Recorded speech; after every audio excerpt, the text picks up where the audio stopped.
My name is Nora, and at 33 years old, I finally learned that the most dangerous people in your life are usually the ones sitting across from you at the Thanksgiving dinner table. I am an investment portfolio manager, which means I spend my days analyzing risks and cutting losses. But I never realized my biggest liability was my own family until last Thursday. At a high-end restaurant in downtown Chicago, my sister dropped 4 heavy designer suitcases onto the marble floor. She looked down at me and announced that she was moving into my master bedroom indefinitely. I simply took a slow sip of my ice water, looked her dead in the eye, and told her that was going to be a bit awkward since I had just sold the house last Friday. Before I continue this story, let me know where you are watching from in the comments below. Hit like and subscribe if you have ever had to cut off toxic family members to protect your peace. Trust me, you will want to hear exactly how this dinner ended. Growing up in our affluent Chicago suburb, I was the invisible child. Our large brick house with its perfectly trimmed hedges and expensive cars in the driveway was nothing but a stage for my parents to show off my younger sister Olivia. She was the golden child. At 30 years old, Olivia had never held a real job for more than 6 months, but my parents treated her like absolute royalty. My father Richard always made excuses for her bad behavior, while my mother Susan catered to her every financial whim. I was expected to be the quiet one, the responsible one, the one who simply worked hard and stayed out of the way. I built my career from the ground up, working 80-hour weeks to become a director at a top financial firm, while Olivia spent her days shopping and complaining about how incredibly hard her life was. The real tension in our family centered around a specific piece of real estate. It was not just any house. It was my late grandmother Dorothy's beautiful vintage estate located in a highly sought-after neighborhood. While my parents and sister ignored my grandmother for years, leaving her completely isolated, I was the one who visited her every single weekend. I paid for her in home care out of my own pocket. I managed her medical appointments and sat by her bed. When she passed away, she left the property entirely to me. It was a fact that my parents had bitterly resented for the past 14 months, believing the house rightfully belonged to them. Our Thanksgiving dinner was taking place at one of the most exclusive steakhouses in the city. The lighting was dim and warm, the tables were covered in crisp white linen, and the air smelled of roasted garlic and expensive red wine. My parents had insisted on this particular restaurant, but naturally they expected me to silently pick up the massive check at the end of the night. I was sitting there listening to my mother brag to the waiter about Olivia when the heavy wooden front doors swung open. Olivia marched into the elegant dining room an hour late, dragging 4 massive leather suitcases behind her. She did not even bother to apologize for keeping us waiting. The heavy wheels of her luggage scraped loudly against the polished marble floor, drawing annoyed glances from the other wealthy patrons trying to enjoy their holiday meals. She stopped right beside my chair, dropping the heavy bags with a loud, aggressive thud. She did not say hello to me. She did not say Happy Thanksgiving. Instead, she crossed her arms over her expensive cashmere sweater and looked down at me with an entitled, arrogant smirk. "Nora," she said loudly enough for the surrounding tables to hear, Mom and Dad promised I could live with you.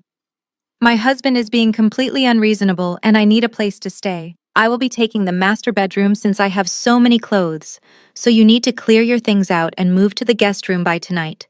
My mother smiled warmly at Olivia as if this was the most reasonable request in the entire world.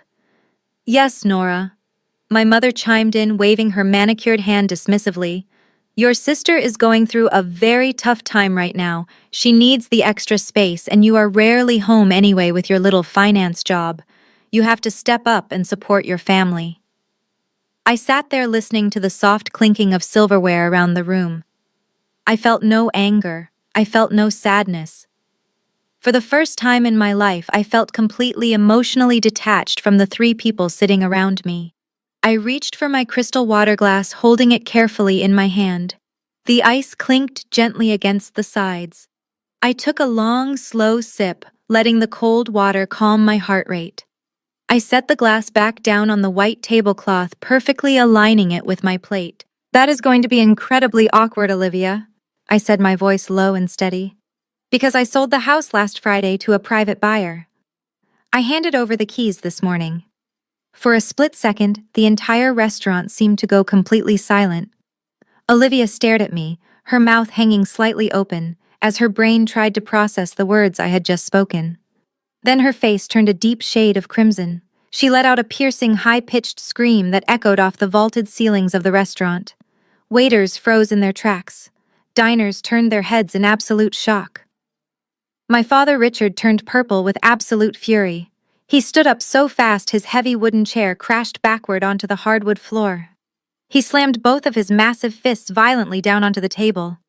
The force of the blow rattled the heavy plates and sent a crystal wine glass toppling over. The delicate glass shattered into dozens of jagged pieces, sending dark red wine spilling across the pristine white tablecloth like a pool of blood.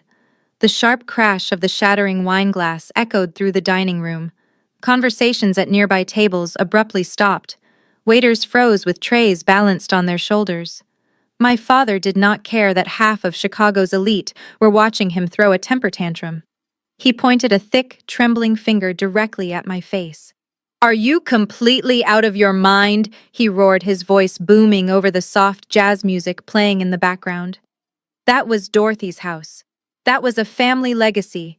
You had absolutely no right to put it on the open market. You stole from this family. You stole from your own blood." I looked at the dark red wine dripping off the edge of the table, staining the expensive floral carpet. "Grandma left the deed entirely in my name," I replied, keeping my tone perfectly level. "It was my property to sell. And as I recall, you and Mom did not visit your precious family legacy once during the last 5 years she was alive. I was the one paying for her and home nurses. I was the one fixing the leaking roof. I was the one holding her hand while she forgot her own name. You two only remembered she existed when the lawyer read the will." "Do not speak to your father that way," my mother hissed. She leaned across the wide table, knocking over a silver salt shaker. Her hand shot out and clamped down hard on my forearm. Her perfectly manicured acrylic nails dug painfully into my skin through the thin fabric of my silk blouse. "You are going to fix this right now. You are going to call the buyer tomorrow morning and cancel the sale." "Real estate contracts do not work like returning a designer sweater to a department store," I said. "The papers are signed. The money has cleared. It is done." Olivia let out a loud, dramatic sob, burying her face in her hands. She peeked through her fingers to make sure the other restaurant patrons were still watching her performance. "Where am I supposed to go, Nora? I have nothing. I am completely homeless." "What happened to your husband?" I asked coldly. My mother tightened her painful grip on my arm, her face contorting with extreme disgust. "Her good-for-nothing African-American husband kicked her out into the street. We always knew Jamal was a massive mistake. We told her not to marry him. He threw your poor sister out of her own home like absolute garbage. She is the victim here, Nora, and you are acting like a selfish, heartless monster." I felt a flicker of genuine surprise, though I kept my face entirely blank. Jamal was a brilliant architect. He was patient, incredibly kind, and had endured years of my family's thinly veiled racism and outright disrespect just to keep the peace for Olivia. The idea that he would throw her out into the street for no reason made zero logical sense. But knowing my sister, I knew there was a massive piece of the puzzle missing. Jamal was a good man. If he locked her out, she had done something unforgivable. I looked down at my mother's hand gripping my arm.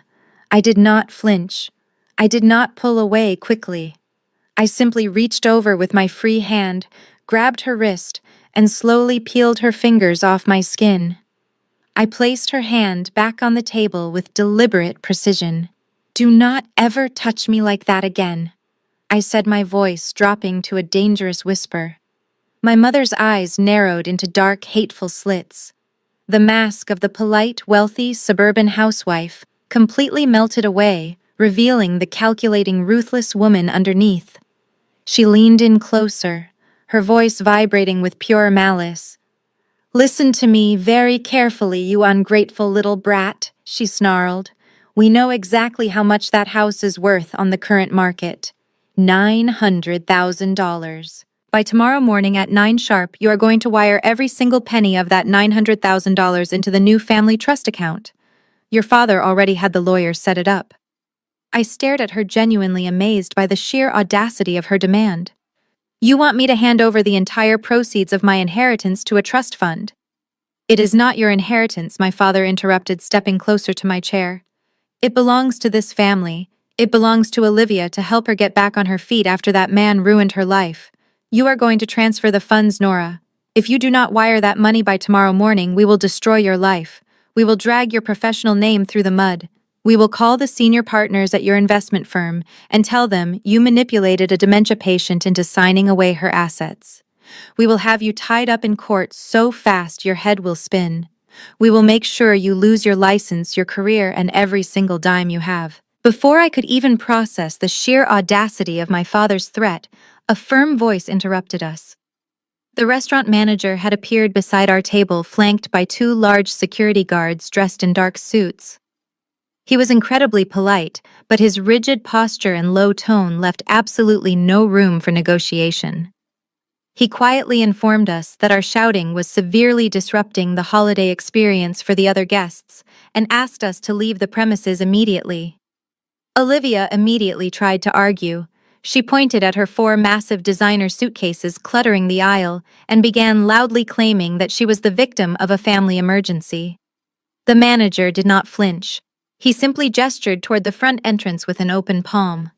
The humiliation of being escorted out of a 5-star establishment on Thanksgiving did not seem to register with my parents at all. As we did the walk of shame past dozens of staring diners, my mother and father were completely silent, but their eyes never left me. Their minds were entirely focused on my bank account. The bitter November wind hit us like a wall of ice the second we stepped out onto the paved parking lot. I pulled my wool coat tightly around my shoulders and walked briskly toward my sedan, eager to put as much distance between myself and their toxic delusion as possible. I pressed the button on my key fob and reached for the driver's side door handle. Before my fingers could even touch the metal, my father lunged forward. He used his large, heavy frame to physically block the car door, pressing his back against the window. I stepped back quickly, my heart pounding aggressively against my ribs, but I forced my face to remain entirely blank. "Move out of my way," I said, keeping my voice dangerously quiet. "You are not going anywhere," my father replied, crossing his thick arms over his chest. "Not until you make this right. I know massive bank transfers take time to process and clear, so here is what we are going to do tonight. You are going to open your banking app on your phone right now. You will transfer a $50,000 good faith deposit directly into Olivia's checking account.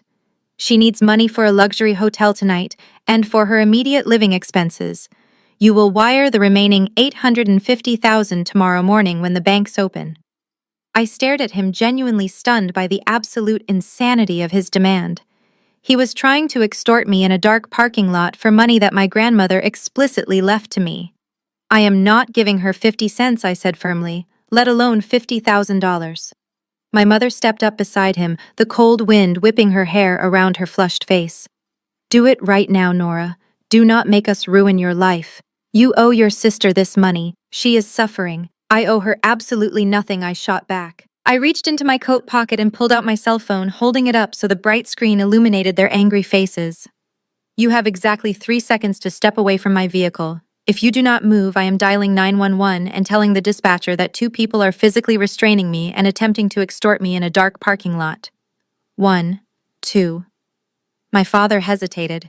As arrogant as he was, he absolutely despised public scandals. The thought of being handcuffed in the back of a police cruiser was too much for his fragile suburban ego to handle. He slowly took a step away from my car, muttering vile curses under his breath. I reached for my door handle again, ready to finally escape.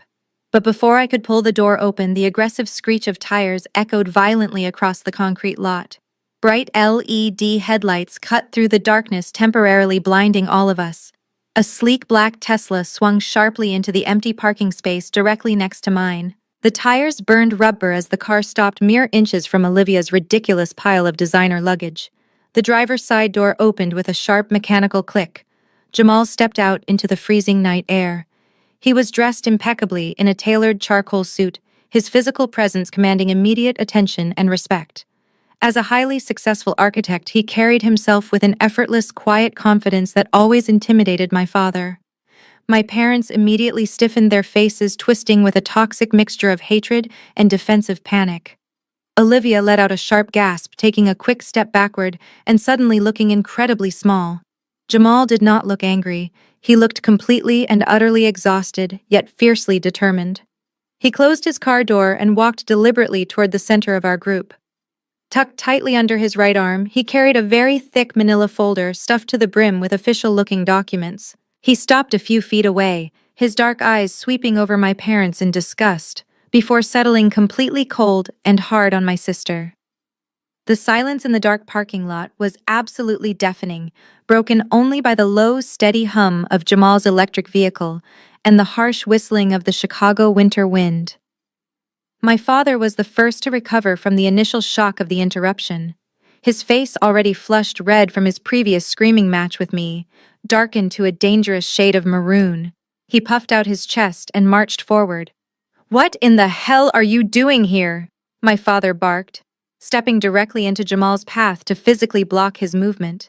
"Have you not done enough damage for one single night? You throw my daughter out onto the cold street like a stray dog, and now you have the nerve to stalk us to a restaurant." My mother was immediately at my father's side, her voice dripping with the kind of polished, polite venom she had spent decades perfecting at her wealthy country club luncheons. "We always knew you would do something exactly like this," she sneered, looking Jamal up and down as if his expensive custom suit was made of cheap rags.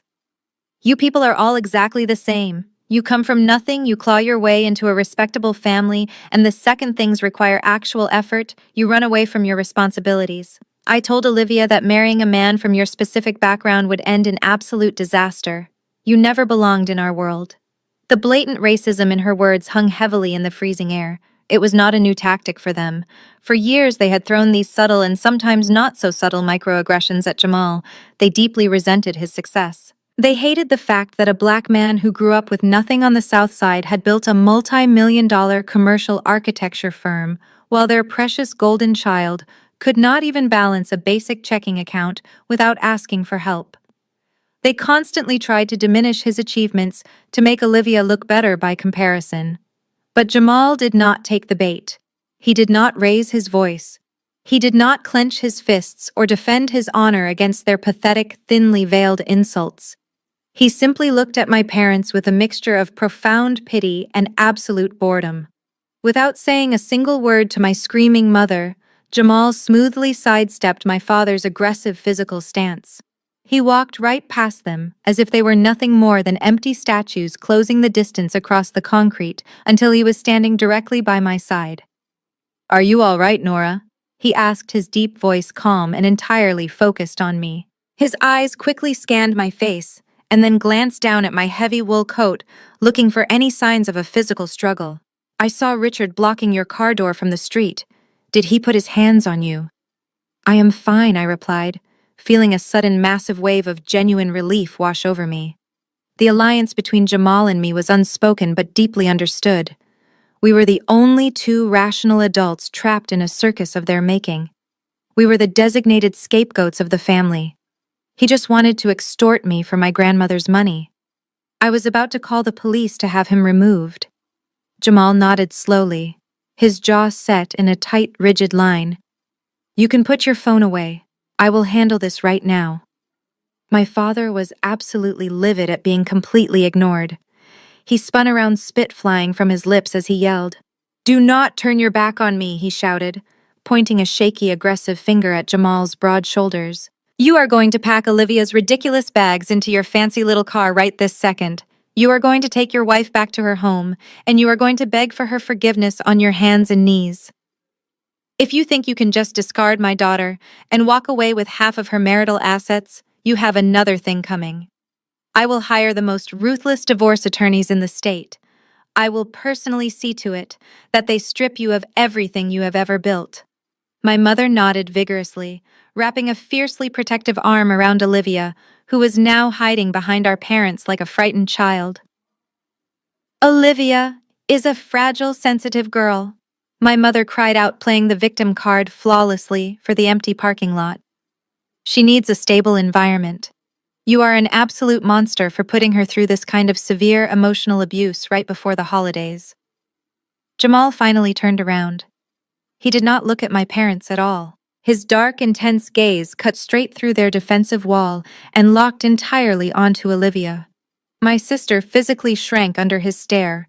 Her earlier arrogance, the bold, entitled confidence she had when she was demanding the keys to my master bedroom, had completely evaporated. She looked utterly terrified. Jamal slowly lifted his right arm and pulled the thick manila folder out from under his elbow. He held it up in the harsh glare of the parking lot streetlights. The thick stack of papers inside looked heavy, official, and ominous. "Did you tell them?" Jamal asked, his voice cutting through the freezing wind like a sharpened steel blade. Olivia shook her head frantically, her eyes darting nervously between the thick folder and our parents. "Please, Jamal," she whispered, her voice cracking with genuine panic. "Do not do this here, not in front of them.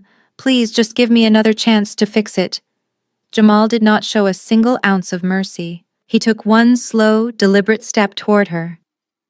"Did you tell them why the bank changed the locks this morning, Olivia?" He asked, his tone perfectly steady, dropping the absolute heaviest anchor into the deep sea of her lies. "Or should I read the foreclosure notice out loud?" Olivia pressed her back against the cold metal of my car door, shaking her head frantically. Tears ruined her expensive mascara, leaving dark streaks down her face. "Please, Jamal," she sobbed loudly. "You promised we could handle this privately. Do not do this right now." My father snatched the heavy manila folder right out of Jamal's hands. He ripped it open, pulling out the thick stack of legal documents stamped with the bold red seal of our local bank. "What in the world is this?" my father demanded, squinting at the paperwork in the dim parking lot light. "Foreclosure. That is impossible. You run a highly successful architecture firm. You make millions. How could your house possibly be foreclosed on?" Jamal buttoned his suit jacket, his face completely devoid of any sympathy. "Because I did not take out the loan, Richard. Your daughter did. 6 months ago, while I was out of state overseeing a major commercial build, Olivia paid off a shady notary she met online. She deliberately forged my signature on a second mortgage application. She borrowed $300,000 against the equity of our marital home without my knowledge." My mother gasped loudly, her hand flying to her mouth. But she did not gasp because her daughter had committed a severe federal crime. She gasped because of the amount of money involved, and she blew through every single penny of it in less than 90 days. Jamal continued, his voice echoing sharply across the concrete. "That is a complete lie," my father yelled, though his hands were trembling as he read the undeniable proof right there on the bank letterhead. "No one can spend $300,000 in 3 months. What did she even buy?" Jamal laughed, but it was a cold, hollow sound. He pointed a steady finger directly at the pile of 4 massive designer suitcases sitting on the pavement. "She is wearing it. She is dragging it around in those bags. She bought limited edition Hermes purses, custom diamond jewelry, and first-class tickets to Dubai for her and her friends. And when she realized the money was running low, she panicked. She dumped the remaining $150,000 into a luxury wellness pyramid scheme she found on social media, completely convinced she was going to double her investment. The company was investigated for fraud and shut down by the authorities last month. The money is entirely gone." I stood there in absolute stunned silence. I always knew my sister was incredibly irresponsible and painfully entitled, but I never imagined she was capable of committing felony financial fraud. Because she intercepted the mail and deleted the digital bank alerts. "I had absolutely no idea the loan even existed," Jamal explained, his eyes burning with a quiet, intense fury. "I did not find out until this morning when the county sheriff showed up at our front door with a court order to change the locks. She defaulted on every single payment. The bank seized the property. I lost my home today because of your golden child." Olivia let out a loud, dramatic wail. "It is not my fault," she cried, burying her face into her hands.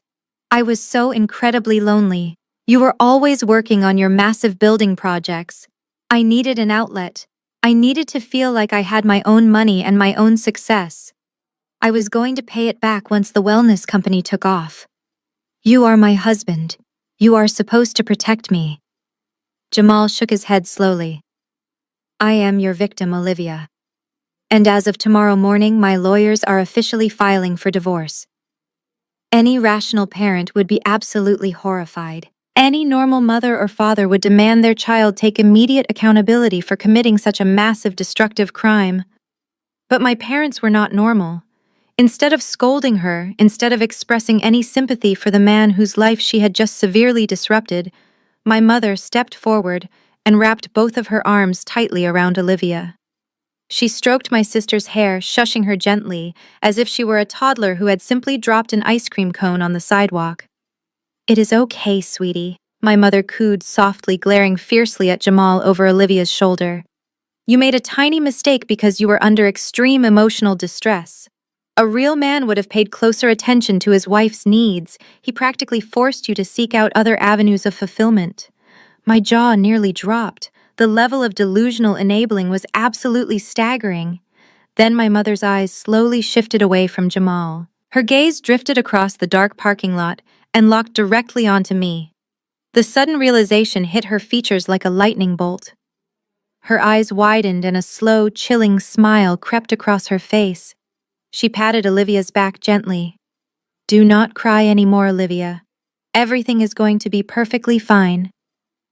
My mother turned her deadly glare entirely to me, her voice dripping with absolute entitlement.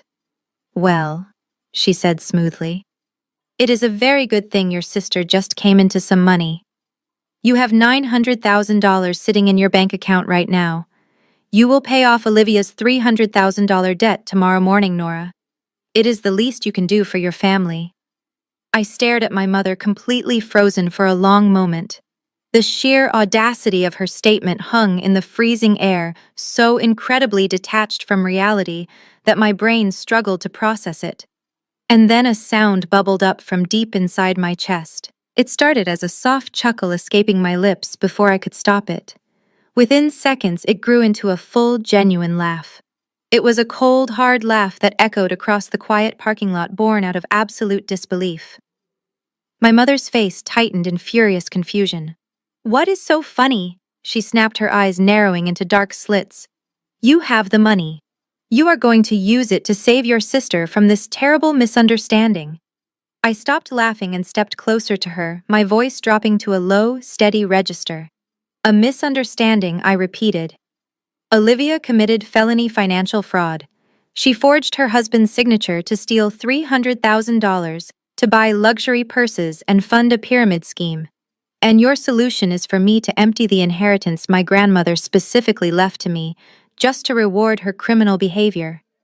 Let me make this abundantly clear to you right now. I am not paying a single cent of her debt. I would rather light that money on fire than give it to a thief. My father roared, lunging forward with his thick hands curled into tight fists. You ungrateful little brat! He screamed, saliva flying from his lips. We raised you. You owe this family. Jamal immediately stepped smoothly between us, putting his broad shoulders directly in my father's path. His physical presence was completely unyielding. Do not take another step. Richard, Jamal warned, his deep voice carrying a dangerous edge that made my father freeze in his tracks. We are done here. If you or your wife attempt to contact me again regarding this house or your daughter's criminal debts, my lawyers will file a restraining order, and I highly suggest you focus on finding Olivia a good criminal defense attorney instead of harassing Nora in a dark parking lot. Jamal turned slightly, keeping a protective eye on my parents, and nodded toward my car. Let us get out of here, he said quietly. I turned my back on my family without another word. I did not look back at my mother's furious face or Olivia's dramatic sobbing by her pile of ridiculous luggage. I unlocked my sedan, sliding into the driver's seat. Jamal did not go to his sleek black Tesla. Instead, he walked around to the passenger side of my car, opened the heavy door, and slid into the seat beside me. He shut the door firmly, instantly, cutting off the harsh sounds of the bitter November wind and my father's muffled screaming. I started the engine, blasting the heater to chase away the deep chill that had settled into my bones. For a long moment, neither of us said a word. The heavy silence inside the car was a stark contrast to the absolute chaos we had just walked away from. Jamal leaned his head back against the leather headrest and let out a long, exhausted sigh.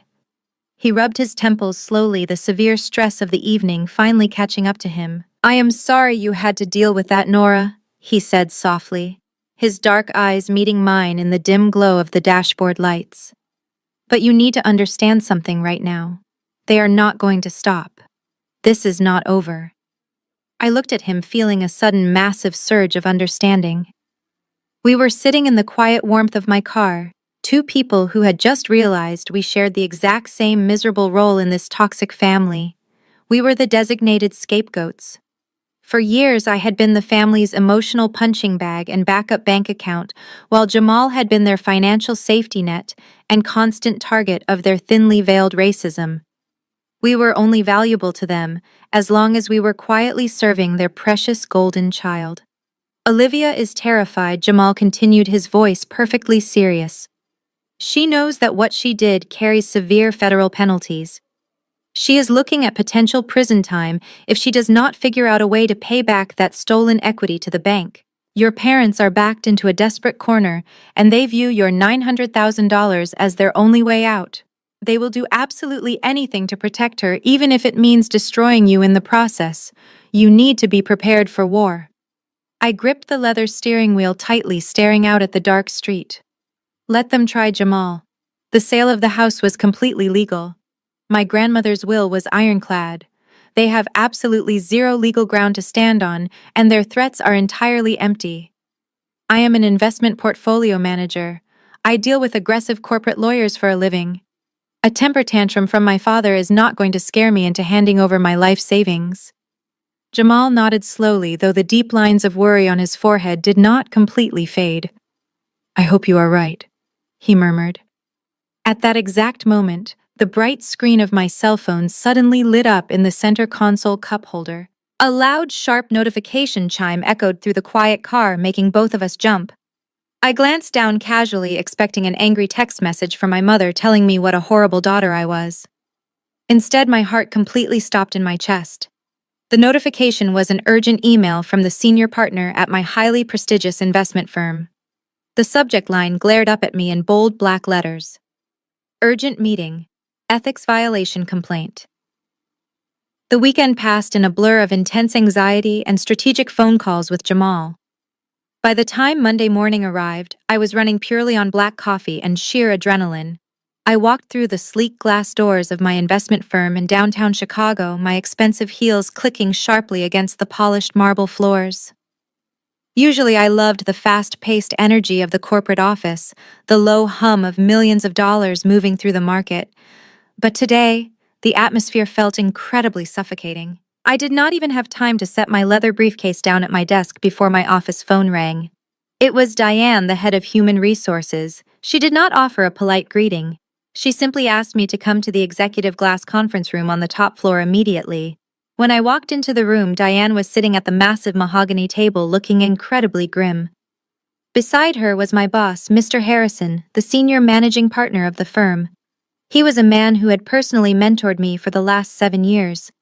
He usually greeted me with a warm, proud smile and an eager discussion about our latest portfolio gains. Today his face was pale, and he would not even look me in the eye. "Sit down, Nora," Mr. Harrison said, gesturing vaguely to the heavy leather chair across from him. His voice was completely devoid of its usual warmth. I took a seat, keeping my posture perfectly straight. Before I could even ask what this urgent meeting was about, Diane slid a thick manila folder across the smooth surface of the table. It stopped directly in front of me. Sitting right on top was a formal legal letter printed on the heavy textured paper of a well-known, aggressively ruthless local law firm. "Read it," Diane instructed quietly. I picked up the document. My eyes scanned the bold black text, and with every single sentence, I read a fresh wave of absolute disgust washed over me. The letter was formally addressed to the executive board of my firm, and it was officially signed by both of my parents, Richard and Susan. They had not just hired a cheap lawyer to harass me with empty threats. They had actually filed a formal ethics complaint against my professional financial license. The allegations laid out on the paper were sickening. My parents claimed that I had engaged in severe elder abuse and financial manipulation. They falsely stated that my grandmother Dorothy had been suffering from advanced dementia for years before she passed away. They actively accused me of systematically isolating her from the rest of the family, exploiting her highly vulnerable mental state, and coercing her into signing away the deed to her $900,000 estate. This is an absolute malicious lie, I said, dropping the heavy paper back onto the table. My voice was remarkably steady, despite the fury violently boiling in my veins. My grandmother was completely lucid until the very last week of her life. My parents never visited her because they simply did not care about her. I am the only person who took care of her. They are just angry because I sold the house last Friday, and they desperately want the money to pay off my sister's massive criminal debt. I believe you, Nora. Mr. Harrison sighed heavily, rubbing a hand over his tired face. You have been a star employee here for 7 years. I know your character. I know you would never intentionally defraud an elderly woman, but you need to understand the incredibly precarious position this puts the entire firm in. Diane leaned forward, her expression entirely professional and ice-cold. We manage wealth for high-net-worth clients, Nora. We handle billions of dollars in vulnerable retirement funds and generational family trusts. Trust and uncompromising integrity are the only currency we truly have in this industry. A formal allegation of elder financial abuse, even a completely unproven one, is an absolute public relations nightmare. If this document gets leaked to the financial press, or if your parents file a public civil lawsuit, our clients will panic. They will pull their massive accounts overnight. They are trying to extort me, I said, making sure to maintain direct, intense eye contact with my boss. If I cave to these ridiculous extortion demands, I am validating their disgusting lies. I understand that, Mr. Harrison said gently, though his eyes remained hard and unyielding. But the firm simply cannot afford to be dragged into a messy public legal battle regarding elder fraud. We cannot risk the optics. Your parents made it very clear in that letter that they intend to go straight to the state licensing board and the local media if their financial demands are not met immediately. He paused, taking a slow, deliberate breath before delivering the final, crushing blow. I am giving you until this Friday to settle this dispute quietly with your family. Mr. Harrison said, his tone leaving absolutely zero room for argument. Give them what they want, pay them off, do whatever it takes to make this official complaint disappear from my desk. If you do not have a signed legal withdrawal of these allegations by Friday afternoon, I will have no choice but to place you on unpaid administrative leave and officially suspend your trading license. I walked out of the executive conference room with my heart hammering violently against my ribs. 7 years. I had given 7 straight years of my life to this firm. I had sacrificed holidays, canceled vacations, and endured countless hours of lost sleep to build a flawless reputation in the financial sector, and now my own parents were weaponizing my dedication against me. I marched straight down the long carpeted hallway to my private office, ignoring the curious glances from my junior analysts.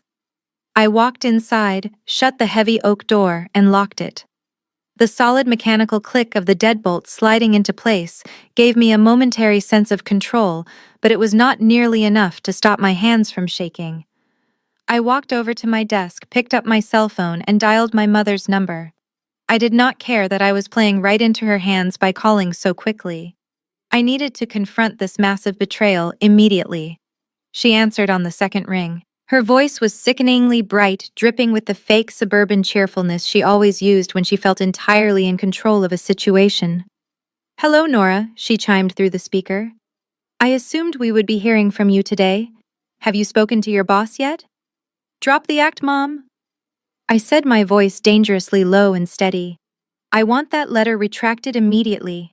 I want you to call Human Resources right now and tell them the allegations were a complete fabrication born out of a petty family dispute. My mother let out a soft, patronizing sigh. Oh, Nora, you are being so incredibly dramatic. We are simply doing what is necessary to protect our family. If you had just done the right thing in the parking lot last week, we would not have been forced to contact your firm. You left us completely without options. I clenched my jaw so hard my teeth physically ached. You are intentionally trying to destroy my career because I refuse to pay for Olivia's criminal behavior. We are asking for a fraction of what you owe us. My mother snapped her polite facade, instantly dissolving into bitter, aggressive anger. We sacrificed absolutely everything to give you a good life. We put a roof over your head in a pristine neighborhood. We fed you, clothed you, and gave you the foundation you needed to become this big, successful investment manager. You owe this family, Nora. You owe your sister. It is about time you finally paid us back for everything we gave you. I felt a dark, hot rage explode in my chest. You sacrificed nothing for me. I fired back, my voice vibrating with absolute fury. Do not dare stand there and pretend you funded my success. Let us talk about what actually happened when it was time for me to build my future. Let us talk about my college savings account. The line went completely silent for a brief second, but I did not stop. From the time I was 15 years old, I worked every single weekend at the local grocery store. I put every dime I earned into a joint savings account because you and Dad promised you would match my contributions for my university tuition. But the week before my freshman semester started, I went to the bank to get a cashier's check, and the account was completely empty. You and Dad drained $40,000 of my hard-earned money. And what did you do with it? You bought Olivia a brand new luxury convertible for her high school graduation. You literally stole my future to buy her a shiny toy to show off to her friends. That is ancient history, my mother said dismissively, completely unfazed by the painful truth. Olivia needed a safe, reliable vehicle to get around town.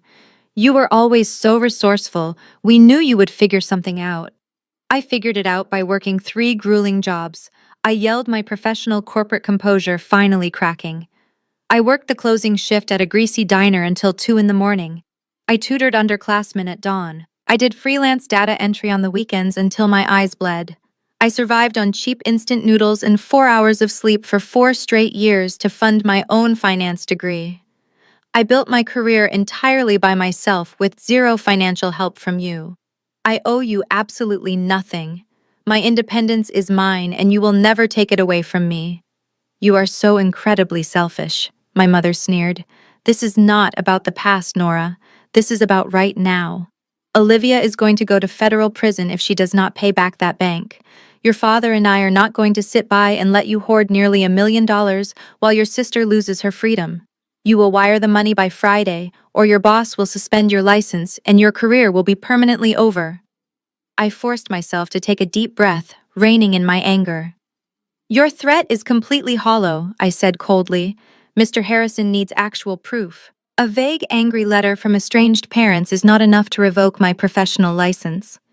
You have absolutely zero evidence of elder abuse because Grandma was completely sound of mind when she signed that deed. You are bluffing, and I am not giving you a single cent. My mother let out a sharp, cruel laugh that sent a sudden, deep chill down my spine. A bluff. You really think your father and I would go to your corporate firm without a loaded gun? What are you talking about? I demanded. We did not just send a letter to your boss. Nora? She sneered, her voice dripping with pure malicious triumph. We sent a copy of the official medical certificate signed by Dr. Evans. We have legal medical documentation proving your grandmother was legally insane and suffering from severe dementia months before she gave you that house. See you in court, sweetheart. The phone call ended, leaving a heavy, toxic silence in my private office. I did not throw my phone across the room, though the urge to shatter it against the wall was incredibly strong. Instead, I forced myself to take a slow, deep breath. I grabbed my wool coat, walked right past my confused assistant without saying a word, and took the private elevator down to the street level. I needed an ally. I dialed Jamal's number while aggressively hailing a cab in the freezing Chicago wind. We agreed to meet at a small independent coffee shop on the industrial edge of the city, far away from the polished financial district and the prying eyes of my corporate colleagues. When I arrived, the bell above the door chimed softly.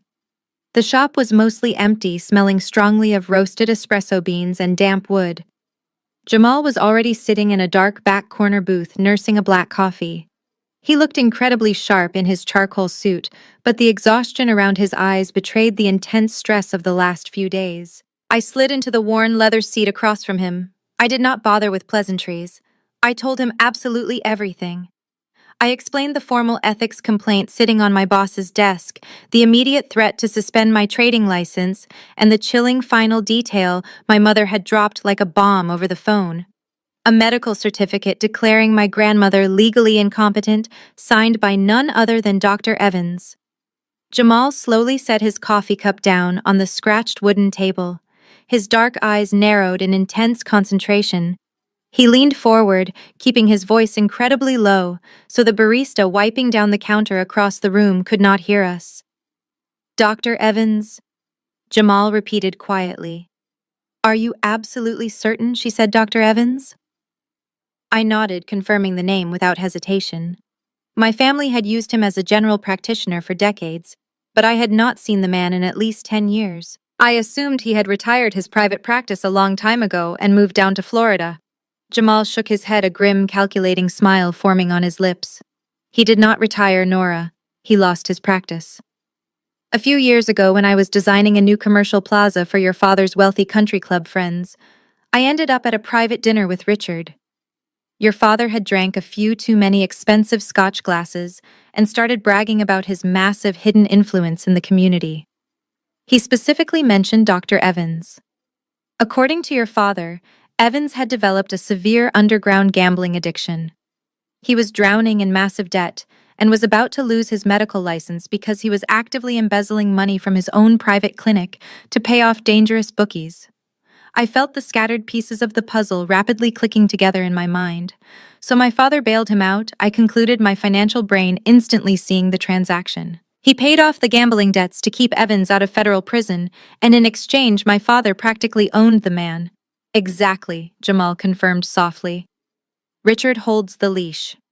And now that your parents are backed into a desperate corner needing your $900,000 to save Olivia from a federal fraud conviction, Richard pulled on that leash. He forced Evans to draft a fraudulent backdated medical certificate to completely invalidate your grandmother's will. I crossed my arms, my mind racing through complex banking regulations and corporate audit trails. If my father bribed him or paid off his massive underground debts, there has to be a substantial paper trail. Men like my father do not hand over large sums of untraceable cash. They use offshore accounts, shell companies, or heavily masked trust funds. I know my father's personal financial habits better than he does. I used to do his complicated taxes before I cut ties with him. If I can pinpoint the exact month Evans lost his clinic, I can track the sudden movement of capital in my father's investment portfolio. I can logically prove the medical certificate is a bought and paid for lie. We sat there in the dim corner of the coffee shop, two family outcasts combining our specific areas of expertise to dismantle the exact people who had tried to destroy us. I knew the complex money trail, and Jamal knew the dark personal secrets my parents tried to bury. But even with a strong financial theory, we needed hard, undeniable evidence. We needed something that would not just clear my professional name with my firm, but completely obliterate my parents' legal standing in a courtroom. Jamal reached into the inner breast pocket of his tailored suit jacket. He looked around the quiet coffee shop one more time to ensure absolutely no one was paying attention to us. He pulled out his hand and placed it flat on the wooden table between us. When he pulled his hand back, a small silver flash drive sat gleaming under the dim overhead lights. I looked from the small metallic device up to his face. "What is that?" I asked, my heart suddenly beating a little faster in my chest. Jamal slid the flash drive across the table until it rested directly in front of me. "I found this in Olivia's old laptop before the bank took the house," he said quietly. "You are going to want to see what is on it." I picked up the small silver flash drive. The cold metal felt like a heavy anchor in the palm of my hand. Jamal did not tell me exactly what files were stored inside, but the fiercely determined look in his dark eyes told me it was the exact ammunition we needed. I slipped the drive securely into my coat pocket, thanked him for his loyalty, and walked out into the freezing wind. We had a solid strategy in place, but before I could even begin to execute our counterattack, my parents decided to escalate their aggressive campaign to a completely new level of public humiliation. The very next afternoon, I was hosting a highly sensitive client lunch at an upscale French bistro in the heart of the financial district. I was sitting across from the founders of a rapidly growing tech startup aggressively pitching to secure their lucrative portfolio management contract for my firm. Given the intense looming pressure from my boss and the pending ethics complaint waiting to destroy my career, landing this massive multi-million-dollar account was absolutely critical. I needed to prove my unwavering value to the executive board. The lunch was going flawlessly. We were laughing over expensive sparkling water and discussing long-term yield strategies. The clients were visibly impressed by my market projections. I was just about to hand over the finalized contract for their signatures when a man in a rumpled gray suit aggressively pushed his way past the hostess stand at the front entrance. He did not look like he belonged in the elegant, hushed dining room. He scanned the pristine tables quickly before his eyes locked directly onto me. He marched straight over to our private booth, his heavy boots thudding loudly against the hardwood floor, completely ignoring the shocked expressions of my wealthy clients. "Are you Nora?" he asked loudly, his rough voice cutting right through the quiet, sophisticated atmosphere of the restaurant. Before I could even confirm my identity, he slammed a thick stack of heavy legal documents right next to my crystal water glass. "You have been formally served," he announced, turning on his heel and walking out the front door just as quickly as he had appeared. The entire restaurant turned to stare at our table. My clients looked incredibly uncomfortable, exchanging nervous, horrified glances.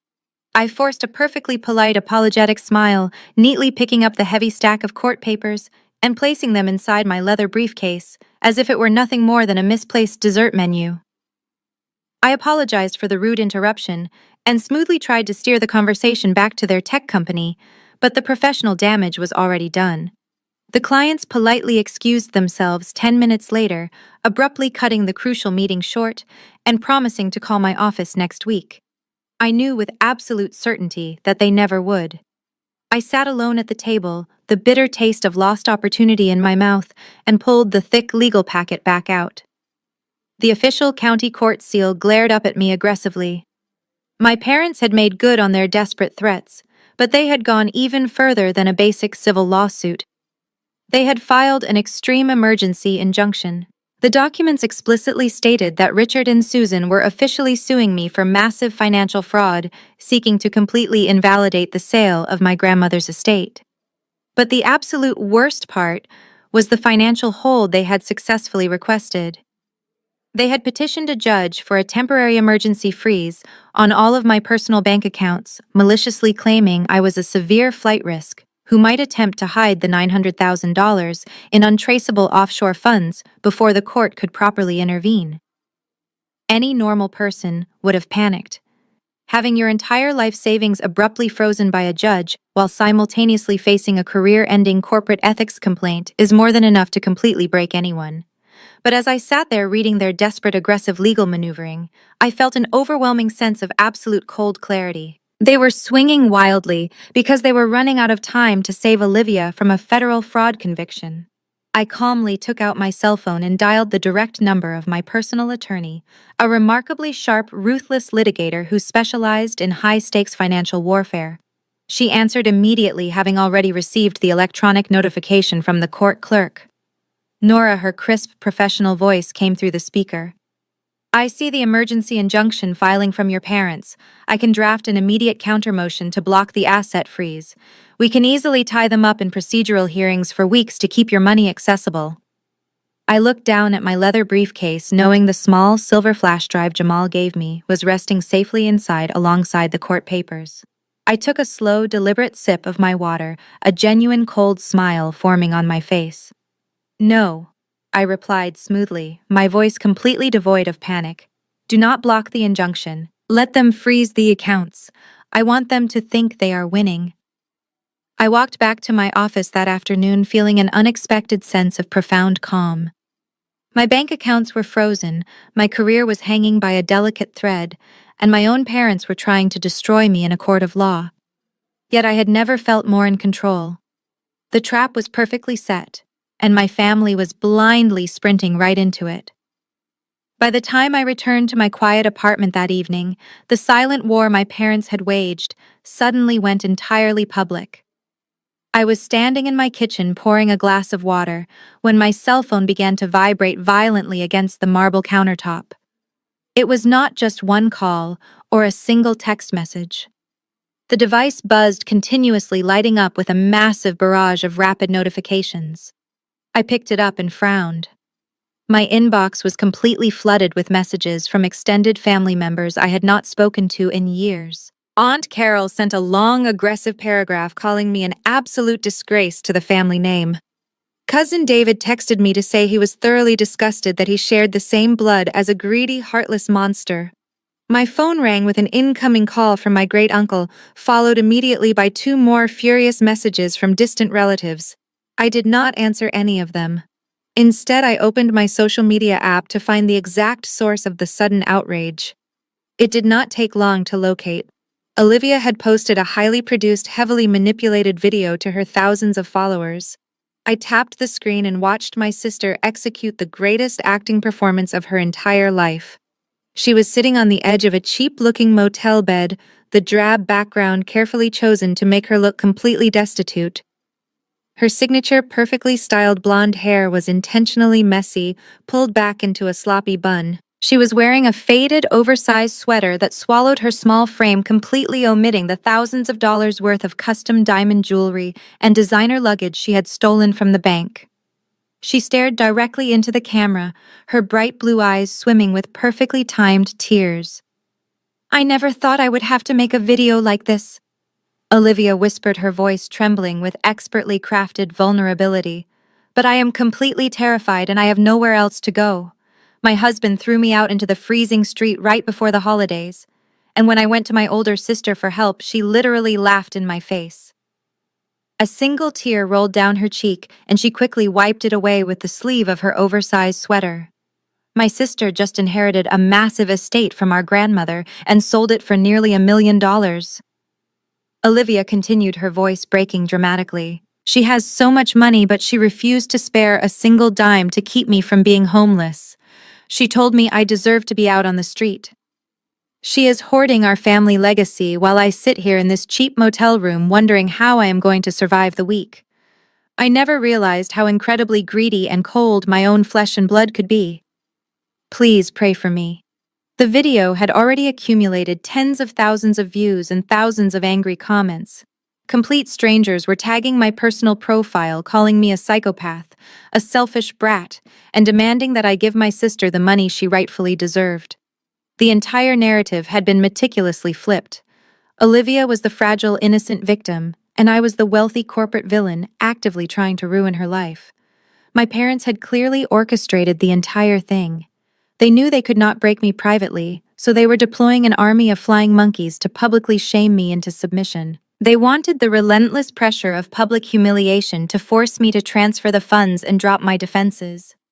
I leaned against the kitchen counter, watching the video play on a continuous loop. I did not cry. I did not feel a single ounce of guilt. I actually found the entire spectacle incredibly pathetic. I thought about the small silver flash drive sitting securely in my leather briefcase. I knew exactly what kind of undeniable evidence Jamal had given me. I had the absolute truth locked away, just waiting for the perfect moment to completely obliterate her carefully constructed web of lies. Arguing with fools on the internet only drags you down to their level. I had absolutely no desire to defend myself in the comment section against people who blindly believed a thief. I was going to let her enjoy the spotlight for a few more days. I was going to let her feel the intoxicating rush of public sympathy and total victory. The higher her pedestal was right now, the harder the inevitable fall was going to be. I tapped the comment icon beneath her tearful video. I ignored the massive wall of hatred directed at me and opened my keyboard. I did not write a long paragraph defending my character. I did not mention the $300,000 she had stolen, or the bank foreclosure, or the impending divorce. I simply typed out a single sentence for her and all of her devoted followers to see. "See you at the mediation on Wednesday. Wear something nice." I hit send, locked my screen, and turned my phone completely off. Wednesday morning arrived with a bitter chill that seemed to seep through the towering glass windows of the downtown legal district. I walked into the plush reception area of a highly expensive mediation firm, alongside my personal attorney, Rebecca. She was a brilliant litigator who moved with the kind of sharp, predatory grace that only years of corporate warfare could teach. We were directed down a long corridor illuminated by soft modern lighting and escorted into a massive conference room with sweeping views of the city skyline. My family was already there. They were sitting lined up on one side of a sprawling mahogany table, looking like they had just won the lottery. I immediately noticed Olivia. She had completely dropped the tragic homeless victim routine from her viral video.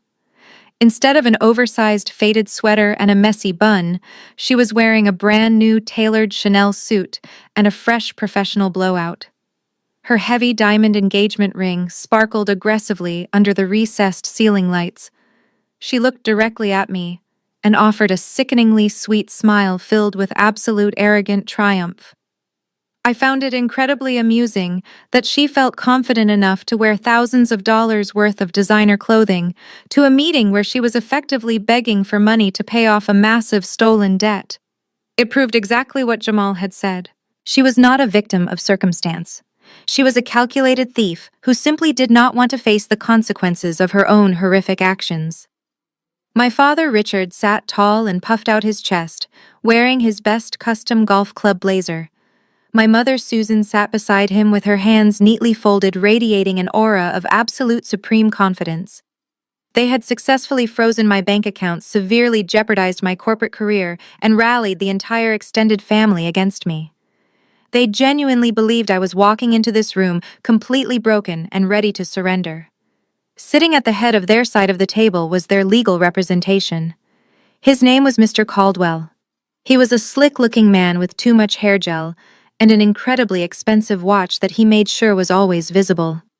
He had the distinct sleazy aura of an attorney who specialized in intimidating people into quick cash settlements.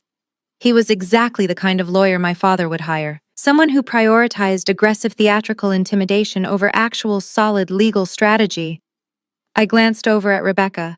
She sat perfectly still beside me, her expression entirely unreadable. She had reviewed all of their legal filings over the weekend and knew exactly how weak their actual foundation was, but she played her part flawlessly, letting them believe they held all the absolute power in the room.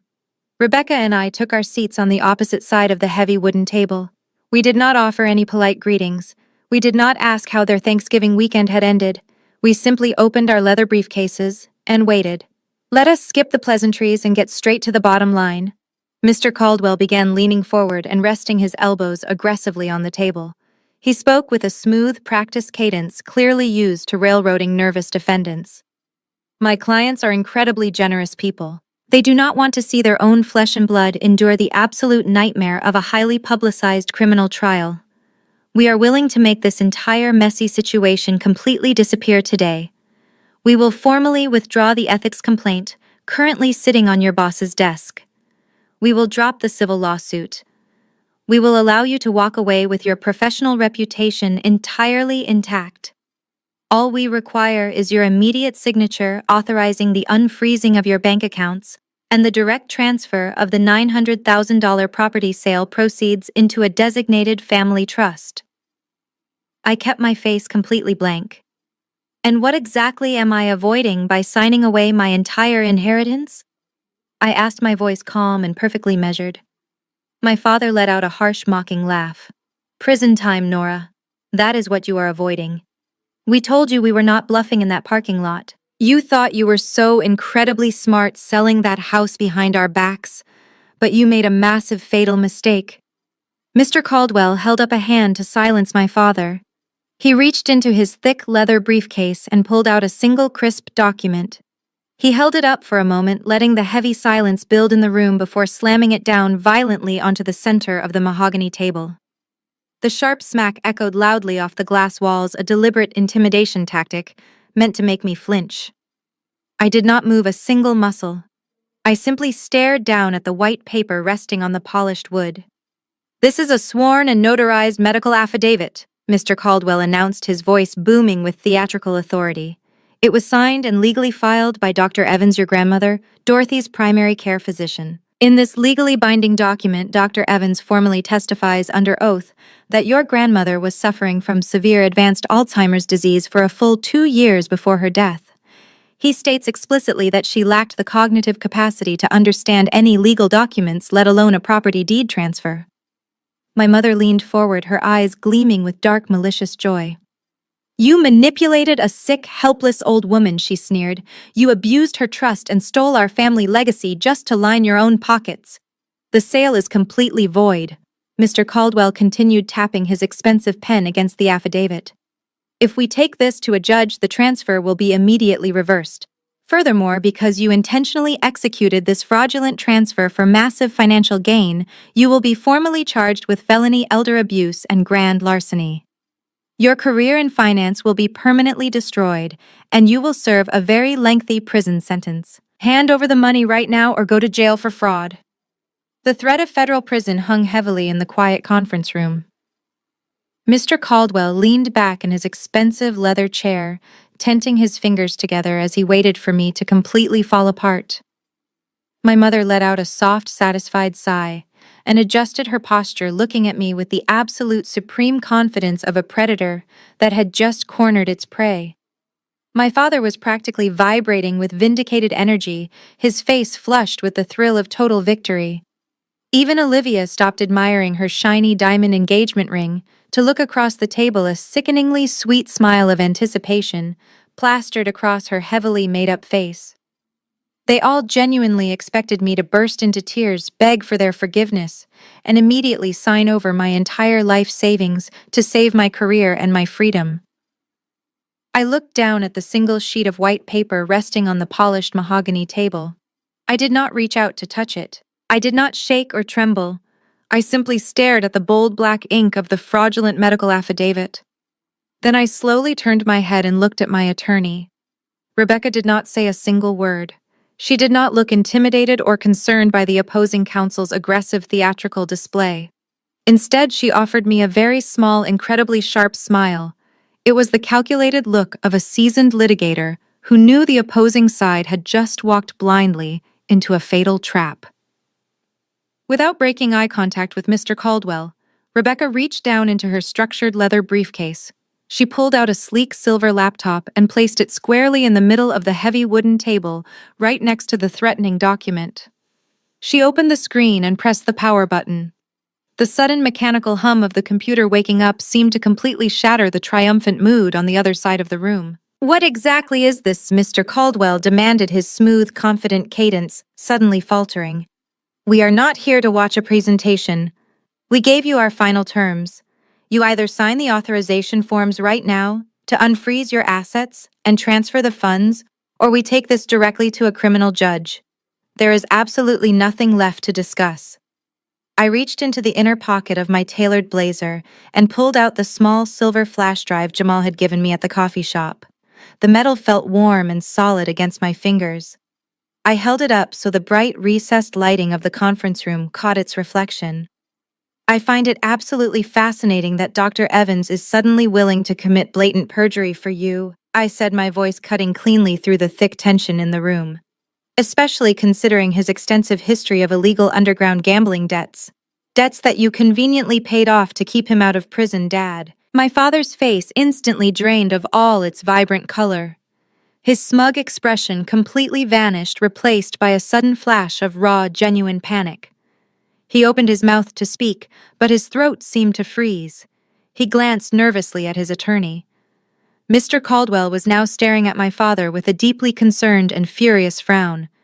It was instantly obvious to everyone in the room that my parents had completely failed to disclose their bribery and extortion tactics to their own legal counsel. I handed the flash drive to Rebecca. She smoothly plugged it into the side port of the laptop. A small folder icon immediately popped up on the bright high-definition screen. "Your sworn affidavit claims that my grandmother was suffering from severe advanced Alzheimer's disease for a full 2 years prior to her death," I stated, quoting the fraudulent document perfectly from memory. It claims she was completely nonverbal, highly disoriented, and entirely incapable of making independent legal or financial decisions. It paints a very tragic picture of a helpless woman who did not even know her own name. She was legally incompetent, Mr. Caldwell insisted, though his voice completely lacked its previous booming authority. He shifted uncomfortably in his leather chair, clearly realizing his clients had hidden massive liabilities from him. We have the signed medical documentation to prove her mental decline. That is incredibly interesting, I replied, maintaining unbroken eye contact with my mother as the color slowly drained from her face as well. Because I have a video of my grandmother taken the exact week she signed the deed, transferring the property entirely to me. Rebecca turned the laptop screen so it was facing directly toward my family and their suddenly sweating attorney. She clicked on the media file. I reached forward across the mahogany table and hit the play button. The screen went black for a split second before bursting into vivid, vibrant life. It was not a grainy, dark cell phone video or a confusing, blurry clip. It was a pristine 4K resolution video of my grandmother. The camera panned slightly across a sunlit room, revealing my grandmother Dorothy sitting in her favorite floral armchair. She was dressed impeccably in a crisp silk blouse and her signature pearl necklace. She did not look like a woman suffering from advanced cognitive decline. She looked like a sharp, highly observant matriarch holding court in her own castle.